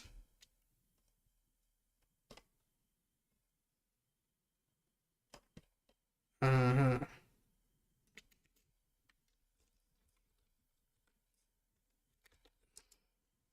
Bear with me, guys. Just so that you can see that car.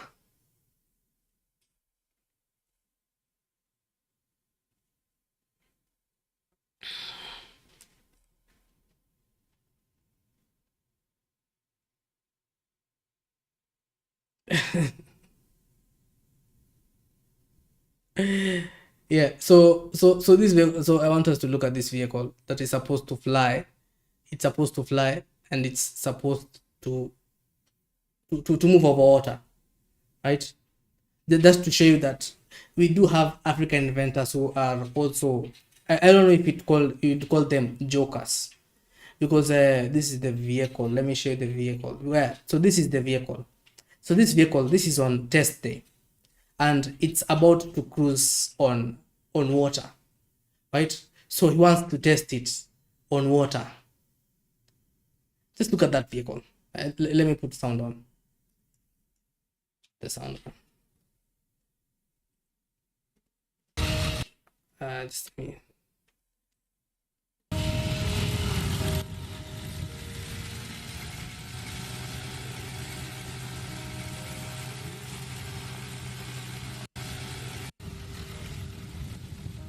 So this supposed to be, it's supposed to be, so it's also supposed to move on land, and it's also supposed to fly at the same time. He called it the amphibian jet car, because amphibian for water, jet for air, and then car for the roads. So this is the amphibian jet car. Look at it, bro. It's gliding over water smoothly, bro. Like, so where are the wheels, man? So where are the wheels? So this is okay. So this is African innovation at its best. But one thing that's for sure is that it's moving using propulsion, right? This is propulsion. It can't be. You can't say that it has an engine at the bottom of the water. It's using propulsion. So at least that's something. But what this demonstrates is that the point I'm trying to put out is that we also have African inventors who are not serious, right? And we have those who are serious. We have those who try to build things of merit, who try to change their society. But although some do try to change the society, but they end up, like look at this. I think he ended up as a joke because unconsciously he wasn't expecting it to end as a joke, but he was trying to be innovative, right? But in his quest to be innovative, bro, he ended up being a laughing stock, because this vehicle, bro, it ended up nowhere, man. It didn't get him anywhere, because I think he dreamed too. I think he dreamed too high. His dreams were very, This guy had serious dreams, because building a car that can fly. Can you just picture it? Just picture it. Just picture it for a moment. A car that can fly, move on water, and still move on land. It still hasn't been invented yet. But there's an African in Nigeria who tried it. And mind you, this is actually a university graduate. This wasn't just made by someone who didn't have the knowledge. This was made by a university graduate. What do you think? Do you think that this vehicle can achieve it? Do you think that it can also cruise over land and over air? Do you think it can fly at this stage? Because he was claiming it can fly. He was claiming it can fly totally, and he was very serious that his vehicle will be able to fly, right? And it will be able to move on land at the same time, bro. Seriously, you can't compare this. You can't compare this to ACC. They're like the video that we've just seen of that inventor who tried to build the Batmobile, or also trying to build, the gravity blackbird, the car that looks like a bird. You can't compare. Some African inventors are also jokers, bro. They're also jokers. But the thing is that this thing was built from total trash. This thing was basically built in a dump site. Everything that this guy used here, they are from junk. Everything from start to finish. Everything that he used to build this was all junk, right? So do you think that he deserves, do you think he deserves credit? What do you think? As in, what do you think of this vehicle in overall? If you were to rate this vehicle, if you were to rate it, a vehicle that can move, that can move on water, air, and land, if you were to rate it, how would you rate this? The thing is, it did move on land, right? Water, here you can see it is tested and it's proven to move on water. But when it comes to air, when it came to air, that's when things fell apart. That's when things fell apart for Basanjo, because people were like, bro, you can't take us like you can't. You're not kids. You're not kids, bro. At your Africa university material. Yeah, he's an African university material. I think he dreamed too big. He dreamed too big, man. I think he dreams too big, and when you dream too big in Africa, this is what you end up with. But at least for me, I think he tried. I think he tried very much. So sometimes that's why I always say that it's the effort that counts, right? This is the vehicle now on land. You've seen it in water. Let's see it on land. Let the video load. Just a minute. Okay. Sorry guys, excuse my internet. Don't forget where I'm from. So excuse my internet. It's not lightening fast. Yeah. So this is the vehicle now on land, as you can see it. This is the vehicle on land, and it was also during a test day. He was testing it on land. Now let's see it. If it glides over land as he claimed. Just look at that vehicle. That's what I'm saying, that this vehicle was built from when I say that many African inventors build their vehicles from trash or from junk. This is what I mean. Because just look at this vehicle, bro. This vehicle is just it. You can see it. The vehicle speaks for itself. When I say junk, it's not like I'm trying like to dismiss it or to talk badly of it. But just look at it. This vehicle this is junk from start to finish. Just look at it, right? Yeah, and you can also follow the link of this video so that you can see for yourself. Yeah, and in this case, it can also shoot. I think it was shooting some nini.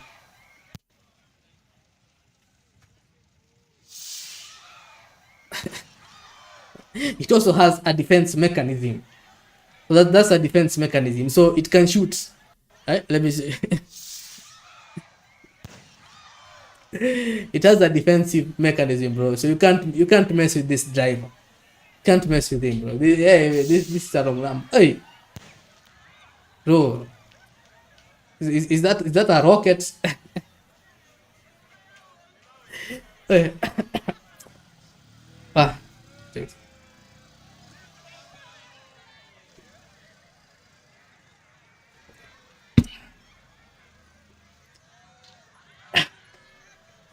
Yeah. Oh. So this vehicle, remember, it's also supposed to fly, right? You've seen it on water, you've seen it now. You are seeing it on land. Remember, it's also supposed to fly. Mm.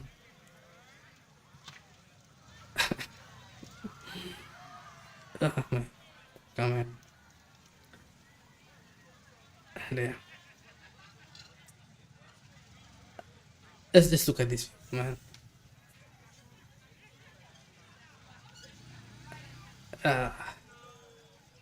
It's crazy. It's a crazy vehicle. It's a crazy vehicle. I know. It has nukes. What do you think? It can blow you up anytime. Don't try and mess with this driver, bro. This is a military vehicle, bro. It's a military vehicle that it's a James Bond vehicle at the same time. It can remember where, yeah, the amphibious jet car, right? So let's rate it. Well, how would you rate this car? Because for me, I'd give this a 4/10. What would you rate it? Rate it out of 10. Let's see what you rate it. One. Ah, come on, bro. It moves, man. And you saw it on water. You've seen it on water, and you've seen it on land. You can just give it a one. Just give it a two, because one for water and another one for land. Because even if it doesn't fly as the inventor claimed it does, at least he proved that it can move both at sea and on land. Yeah. Uh, Kim Jong Un just ordered 100 of them. Yeah, if he ordered this, he would be untouchable, because if this thing can launch, it can launch some weapons, bro.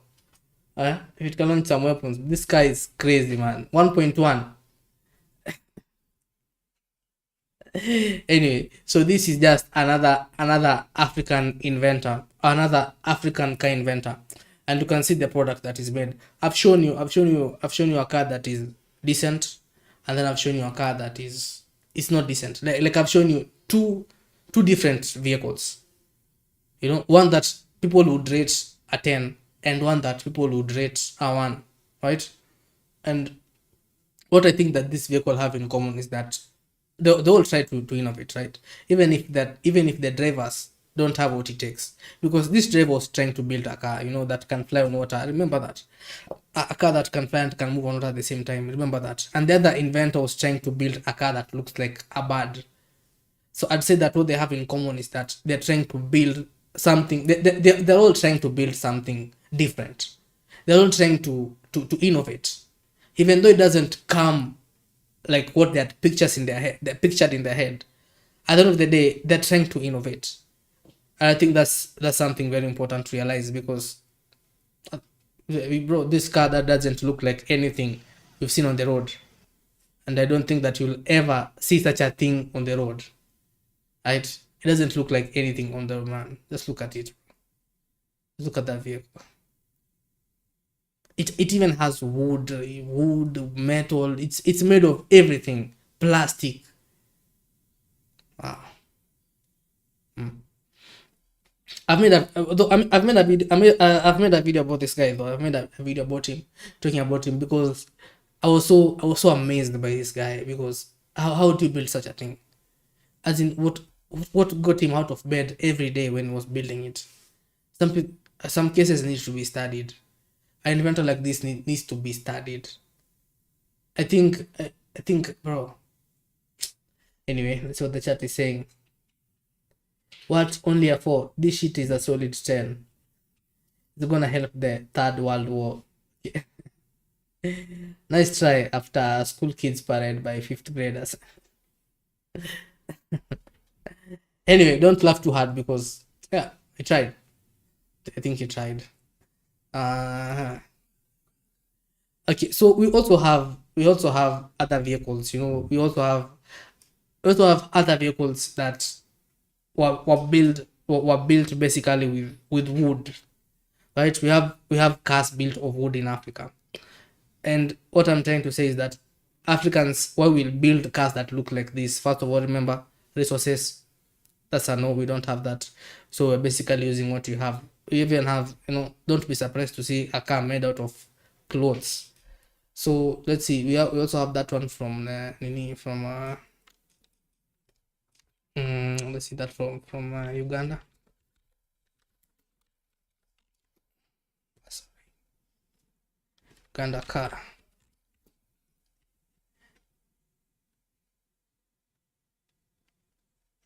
Just a minute.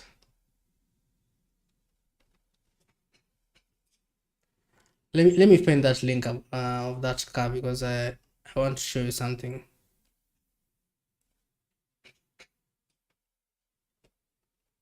There's a vehicle from Uganda. That vehicle was made out of wood. Everything was wood. Just a minute. So I'm so sorry for the delay.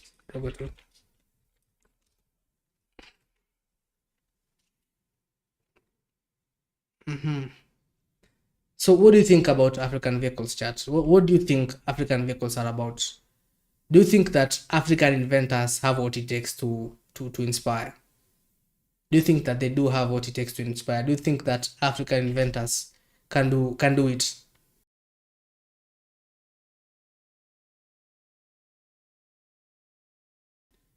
So what do you think about African inventors? Do you think that they have what it takes?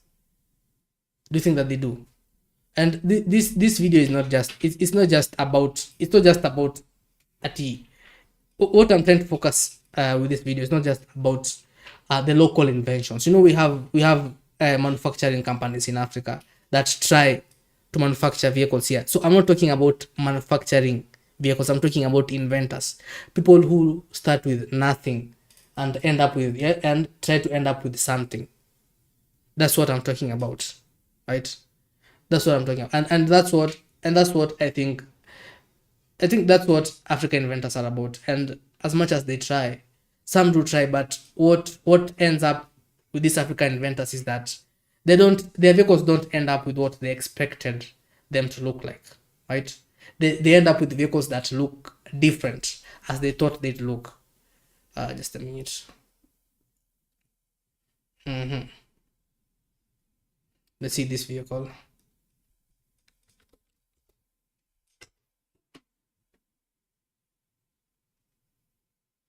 Yeah, so this vehicle is from this was made by a guy in Uganda. By this channel. So what do you think about this vehicle? First of all, this vehicle, everything in this vehicle is basically wood. Even the gear shift, these are the pedals. The pedals are basically wood. And that's why I say necessity is the best teacher. You'd find that this guy that built this car, he built it out of necessity. He built it because he had a dream that one day he'd drive a car, and I guess he did. Let's see what the chat is saying. hmm Okay.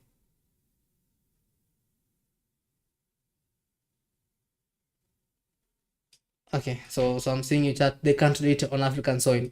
What? Build a car? Okay. Anyway, so what I'm talking about is this guy. Just look at this vehicle, bro. It's necessity, bro. This guy wanted a vehicle, right? And because he couldn't afford it, he made his own. And that's the thing about Africa. He made his own vehicle because he couldn't afford one. And that's the thing about most African inventors. And that's why you find that African inventors, you can find an African inventor who doesn't have basic knowledge, bro. They don't have even a driver's license. But what they try to do is they built their car. And just look at this vehicle, first of all. Remember, look at this engine. That's another thing about African car inventors. They always use motorcycle engines, right? Motorcycle engines is always a must for every African inventor, right? Even look at this wheels, bro. This so when a person says that Africa is still living in the Stone Age, sometimes like my subconscious mind still wants to admit it, but you know, it's like my heart and brain fight about this. Like my heart is saying we live in the Stone Age, my brain is saying we don't. Because look at this tire. This tire looks like it's from a wheelbarrow, right? Like how is a wheelbarrow, a tire from a wheelbarrow supposed to drive a car? Oh, it's a motorcycle tire. Okay. But still, this car is made of wood. What do you think? What do you think of this wooden car? Would you make one if you were given wood engines and everything? Would you make it? Would you make a vehicle that looks like this? Because again, welcome to Africa. Welcome to Africa. This is Africa. We build things out of necessity, not because we want to. And there's a person on chat that said that Africans, that we should build things because for fun. Bro, this guy, do you think this guy was building his car for fun? Do you think this car made of wood and all this, do you think it was built for fun? What do you think, chat? What do you think? Do you think he would build such a thing because of fun? Yeah, it looks dangerous. Yeah, it's very dangerous, bro. It's very dangerous, and that's why if you want to find these African inventors like this usually these African inventors are found in the villages. If you want to see such inventions from Africa, they are mostly from the villages. And in African villages are places where poverty is extreme. Poverty is in great capacity, right? If you want to see real African ingenuity, go up country, go to the most isolated parts of Africa. That's where you'll see African ingenuity, because in those areas, those people, they're trying to get out of poverty through any means. And when I say through whichever means possible, it means, yeah, they try to build things. They try this car. Just look at the gear. The gear shift is made out of wood. But how do you rate it, chat? How do you rate this chat? How do you rate this vehicle? Rate it. How do you rate it? To me, I'd give it a 5 out of 10. I give it a 5 out of 10. But remember, it's out of necessity, and that's a 0. Okay. Remember, it moves too. So giving it a 0 and it moves doesn't make sense. But it's okay. It's okay. It's okay. And also, this vehicle it doesn't use it uses a wooden key.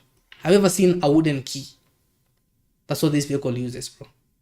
Hey, it has a few shocks. Just look at it, bro. Just look at this. Just look at that. Just let it sink in, man. And it was made, that's a Ugandan flag. So it was made in Uganda. It was made in Uganda. My Ugandan people.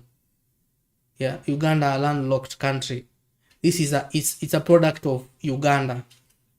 It was made in the villages, bro. It was made in the villages. But I think, what do you think? If in terms of safety features, first of all, when it comes to safety features, African inventors don't care. What we care about, first of all, when it comes to African car inventors, is functionality. The first question is, does the vehicle function?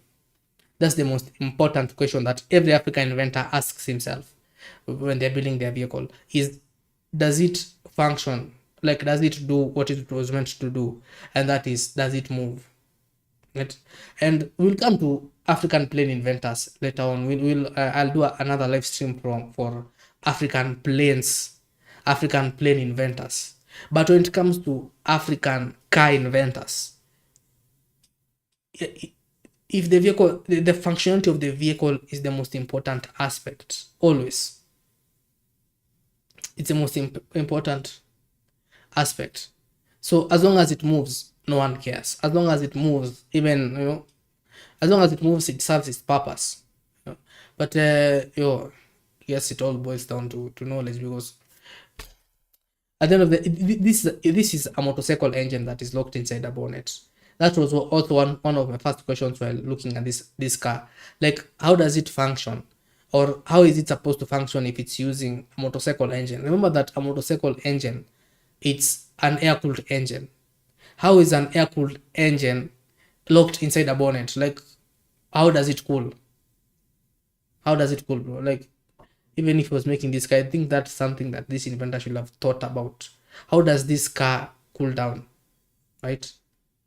But it looks good. It looks good. Who cares about landing as long as you can fly? Yeah, but That's the question that everyone now starts asking themselves when they are on air, right? That's when you start thinking, how will you land when you're already on air? But while you're on land, you don't think how you land.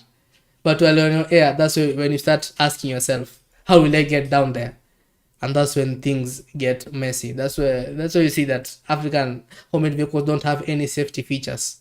Safety features is the last thing, bro. It's the last thing in every African inventor's mind. Even plain inventors, mind you, they don't care about safety. What we care about is, does it work? Does it function? If it does, let it alone. Leave it. That's the most important thing. Hmm. Anyway, okay. So, what do you think about these inventors? I've shown you the serious ones and the ones that are not serious. But the thing is about these inventors. Number one is that they don't have the resources. I mean, I really feel sorry for my brothers, bro. I really feel sorry for my African brothers, because inventing a car or trying to make a car without without the education, without the resources, and that's the thing that I never understood when it came to African inventors or African car inventors. I never understood that what they lacked most, and what the most important thing, or the most, the most, I don't even know how to say it, but what matters to these people is the resources, and that's what they lack. That's what I came to realize about African car inventors, is that no matter how hard they try, they don't have the resources, right? And even though necessity is the mother of innovation, at the end of the day, that's why you see a car like this, it's using a wooden key, right? Because there's no way, there's no, like, if you go to like in the US or any other Western country, if you want like a car, to make a car, and you want it like a starter, it's very easy to find it, right, in the shops everywhere, and it's affordable. But in Africa, bro, a starter is very expensive. That starter that you put on a key and then you start your car, it's something very expensive. It's not something that can be afforded by every African inventor. And that's why people resort to making these things that look like this. So at least sometimes I'd say that African inventors deserve some credit, even though others are jokers, right? Even though others, they joke too much. African inventors sometimes they joke too much, but at the end of the day, if they make something that is working, then if it flies, then who cares about land? If it flies, who cares? Right? The most important thing is for you to get out of ground, and that's what's important also to many African inventors. That's what's important to them, right? If the jokes fit them, period. What does that mean? But yeah, and most African inventors, what they also care about is their looks, right? That's why you see this car. That's why you see this car. At least it looks. If you've noticed, many African inventors, or if you've seen African cars, they try to look the part, right? They try to look the part. They try to resemble a vehicle, because as long as they know that their vehicle will be seen, if they know that the vehicle will be seen, you can never know who will see you. You never know if the media will notice you. So looks to African inventors is very important. Functionality and looks, those are very, very important. That is something that African inventors take really seriously. Uh, yeah, it's something, and that's why you see this car looking like this. Yeah, because it has the looks, even though it's made out of plywood. But how this car even supposed to survive in a storm? Plywood. Because if the last time I checked, if wood was rained on, the wood gets ruined. So how is this car supposed to survive during a storm or during rain? Anyway, uh, they don't focus on small details and their product. Voila. Okay, yeah, they don't focus on the small details. Yeah, as long as it functions, that's the most important thing. The other things, yeah, they are irrelevant to them. They don't care about the other things. As long as as long as the car moves, That's the first step. Although we do have those who are, we do have those who are very, very concerned about the small details, like ACC Wheezy, the one that we saw, ACC Wheezy. Yeah, let me this channel. Mhm.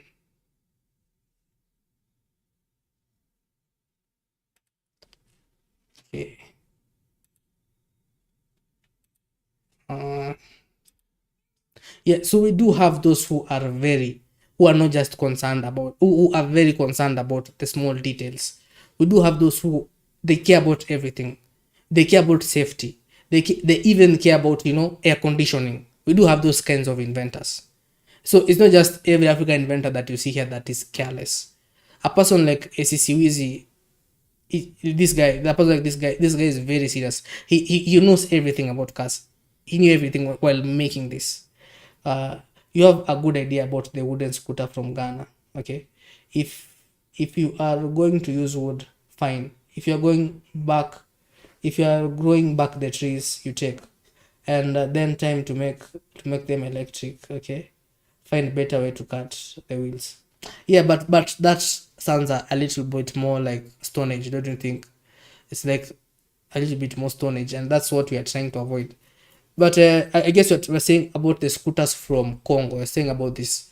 These scooters are from Congo, but Congo, again, Congo still kinds of lives in the past. Congo, if you travel to Congo, just trust me when I tell you that Congo is filled with slums, bro. Congo people live in the past. People in Congo, it's like they're living 1,000 years back, and I'm telling you out of experience because I've been there, right? and and a country like Congo, it's a country that is always raining. It's a country that is very fertile. So its citizens are also very comfortable because at the end of the day, even if they have nothing, right? Even if they have nothing at the end of the day, they still have food. And that's why you see these people that they really don't care very much about innovation, because whatever they do, at the end of the day, as long as they know that they'll have food on the table, they don't care.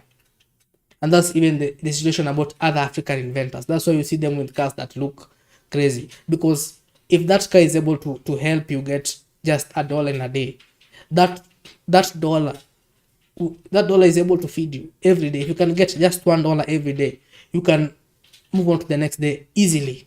Easily. Yeah, and many of my African brothers will agree with this. $1 in Africa is something. If you've lived through the slums or through the hard lives in Africa, right? If you've gone through hard life in Africa, like a person like me, $1 in a day is more than enough just to get you the next day, right? And that's why these African inventors, you see them, they don't care too much about their vehicles, because it's not like it's not like they'll end up with, it's not like they won't have anything to eat. Because remember that Africa is blessed in terms of agriculture. Africa is very blessed, and that's why a dollar a day in Africa is a lot of money, right? Uh-huh. Mm. Wood could be the new plastic when it comes to making drones. True that. In fact, I've seen drones in Tanzania. I guess let me see. Tanzania. If you know Tanzania, Tanzania had started a project about making wooden drones. Uh, Let me check it.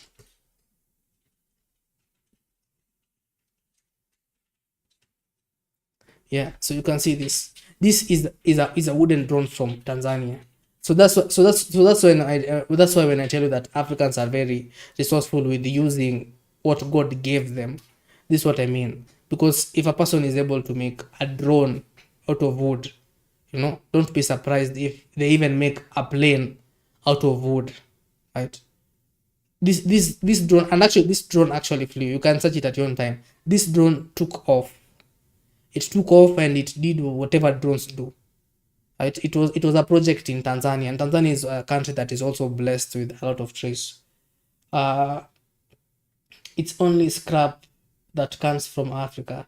Have you seen Nganya minibus? Yeah, I'll make a video about Nganya. So we'll make another live. We'll go live and talk about those Manganyas, so that we can show the world. the meaning of manganya. Yeah. So at the end of the day, Africans at least they work with what they have, right? Because if you can make a wooden drone, then what else can't you make? What else can't you make? If you can make a wooden drone, that's it. And is that a big deal to you Africans? What do you mean is that a big deal to us Africans, bro? Bro, you're asking about manganya. I'll talk about nganyas later. And nganyas basically, let me just Google it so that you can all see.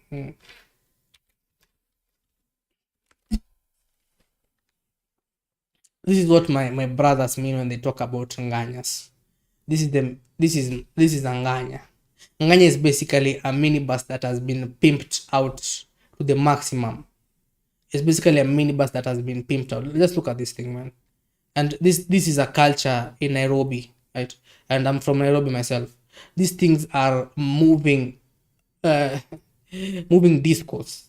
These things are moving parties, bro. These things are pimped out to their maximum. Some even have 65-inch screens inside them. And remember, these are public transport vehicles, bro. These are public transport vehicles. They are public transport. Let me search for a video on YouTube. Let me see if I see a video. Manganya.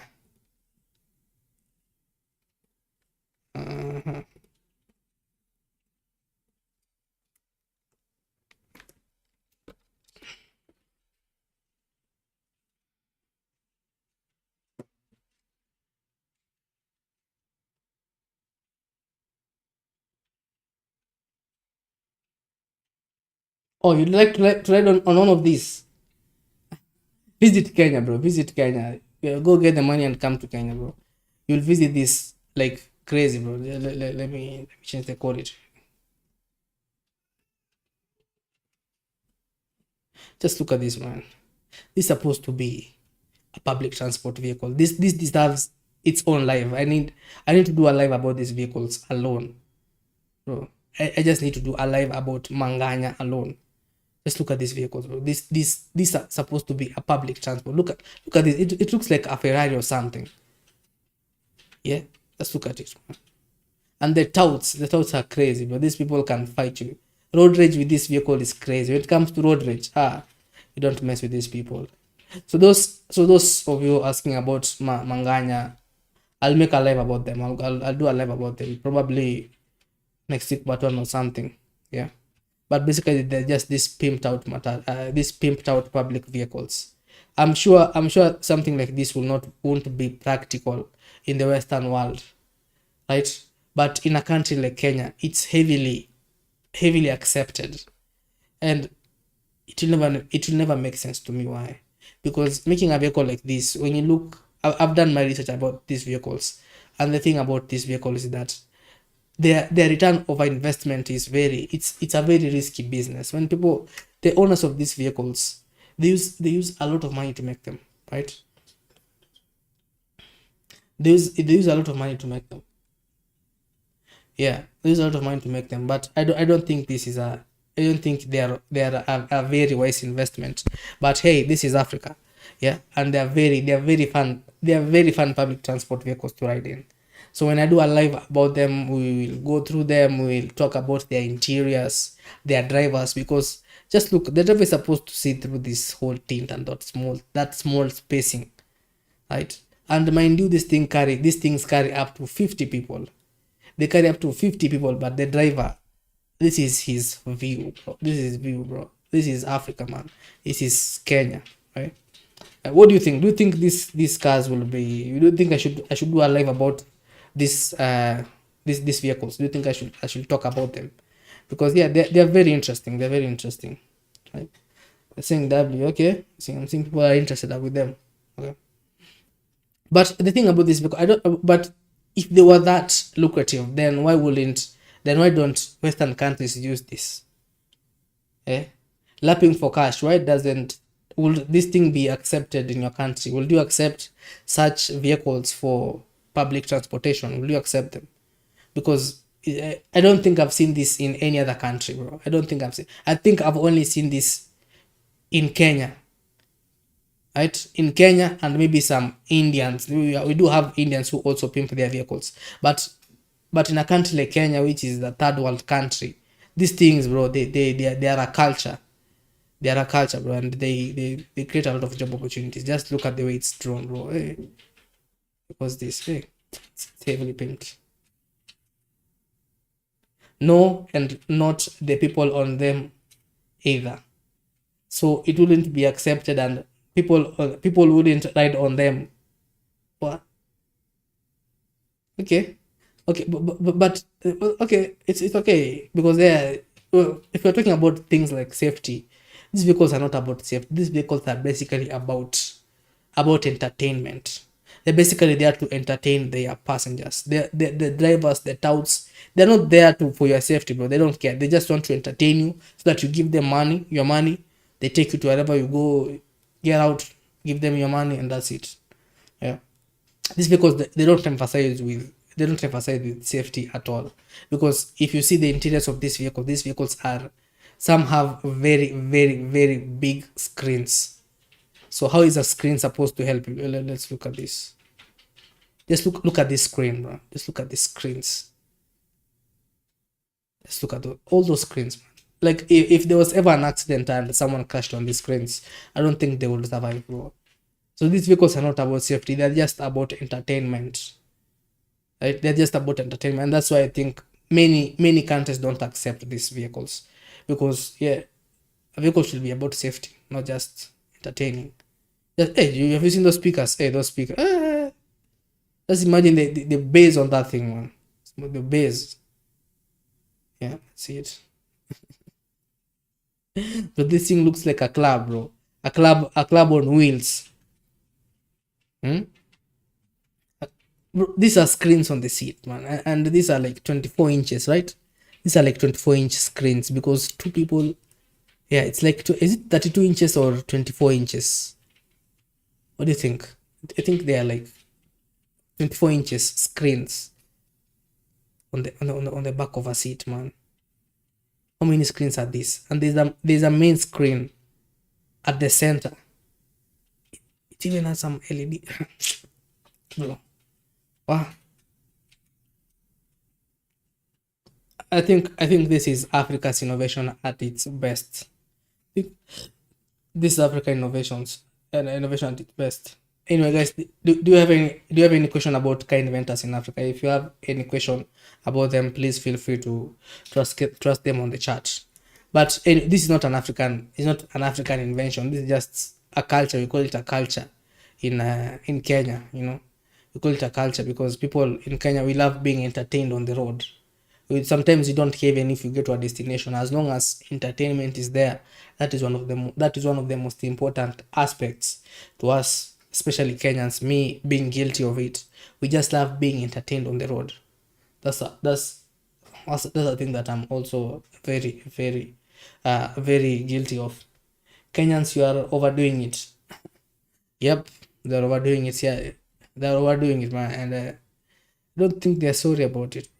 These people don't even care about electric vehicles. You see, like in other Western countries where they emphasize on electric vehicles, these people don't care about electric. As long as their vehicles are, they are electrifying. As long as their vehicles are electrifying, they don't care about electric vehicles. Let's look at the way these kids are happy, man. Yo, this thing is peeped out, bro. This thing is extremely. Even the art. Talk about African creativity at its best, bro. This now we call African creativity. Do you think it's creativity or do you think that these are just printouts?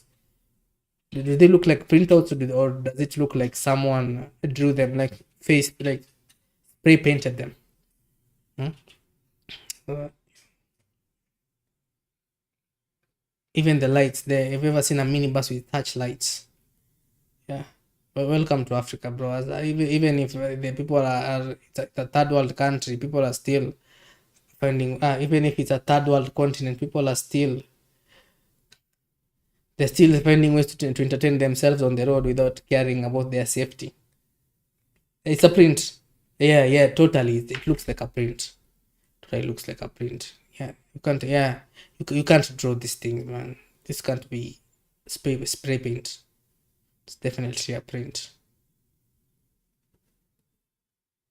What do you think most Western countries don't have these things that African countries we have? And I never understood. What do you think? Why do you think that a country like Kenya glorifies such things while other big economic countries don't find these things entertaining? Why do you think? What do you think that is for a country like Kenya? They're a bit sophisticated in what way? Oh, okay. Oh, other countries are sophisticated. So you mean that? So what you're trying to say is that these people are simple? Are you saying that they're simple-minded? Is that the point you're trying to put across? So a simple-minded person is the one that pimps their ride to the maximum, while people with yeah, NGL mechanics mean yeah, truly this is all about the mechanics, and that's why I say that, and that's when I say, especially when it comes to African mechanics, I really respect African mechanics. Is because of things like this. It's because of the way that they are able, to do to transform rides. It's too bad that Africa. I don't know where we were, man, when other countries were inventing vehicles. When the vehicle was being invented, I don't know where Africa was at that time. But mind you, if Africa would have been on the same age, let's say when Germany was busy inventing cars, if Africa was also there at that time, bro, right now we will be flying. We'll be flying. We'll be flying. Hmm? Black people in America do it too. They want to wear flashing hats and gold teeth, gold rims on the car, and and sparkles this in them. Okay, is that sparkles? Okay, yeah. So you're saying it's a cultural thing? Are you saying it's just something? I don't know. I don't know. It's something unexplainable, man. It's just like when you say, like black people, we love women with, fat asses, right? It's something like that. Something like that is something that is loved by every black person. You can't find a black person that doesn't love a woman who has big behinds, right? That is something. I guess it's something cultural that is basically it's almost something that is in our DNA. What do you think, chat? Rims and pimping our cars and women with big behinds, is it just something that is loved by black people, or do you think it's something, you know do you think it's something that it's not only black people love? Because hey, we love these things, man. We love this thing. Hey, okay. Anyway, guys, think it's my time to start wrapping up. I think that has been a fun live. If you've enjoyed yourself, please uh LP for cash, please don't forget to subscribe. Every Sunday I'll be doing a live stream every Sunday at the same time. I'll always be doing a live stream on Sunday. That's the day that I've selected for me to be doing live streams. I want to be doing this consistently, so that I can get to connect with my audience, to connect with people that have seen my video. This is one of the ways to connect with them. So every Sunday, please be always be locked in every Sunday, because I'll be going live at the same time every Sunday. So I guess that's it for today. For those that have been with me,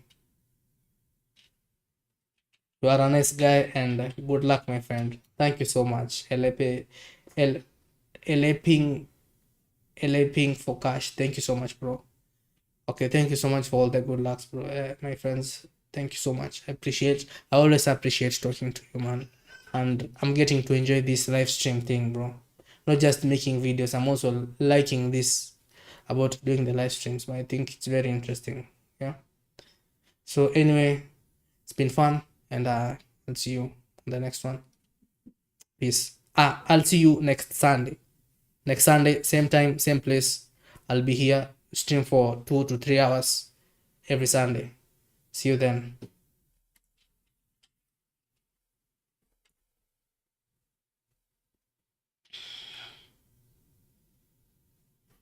We out.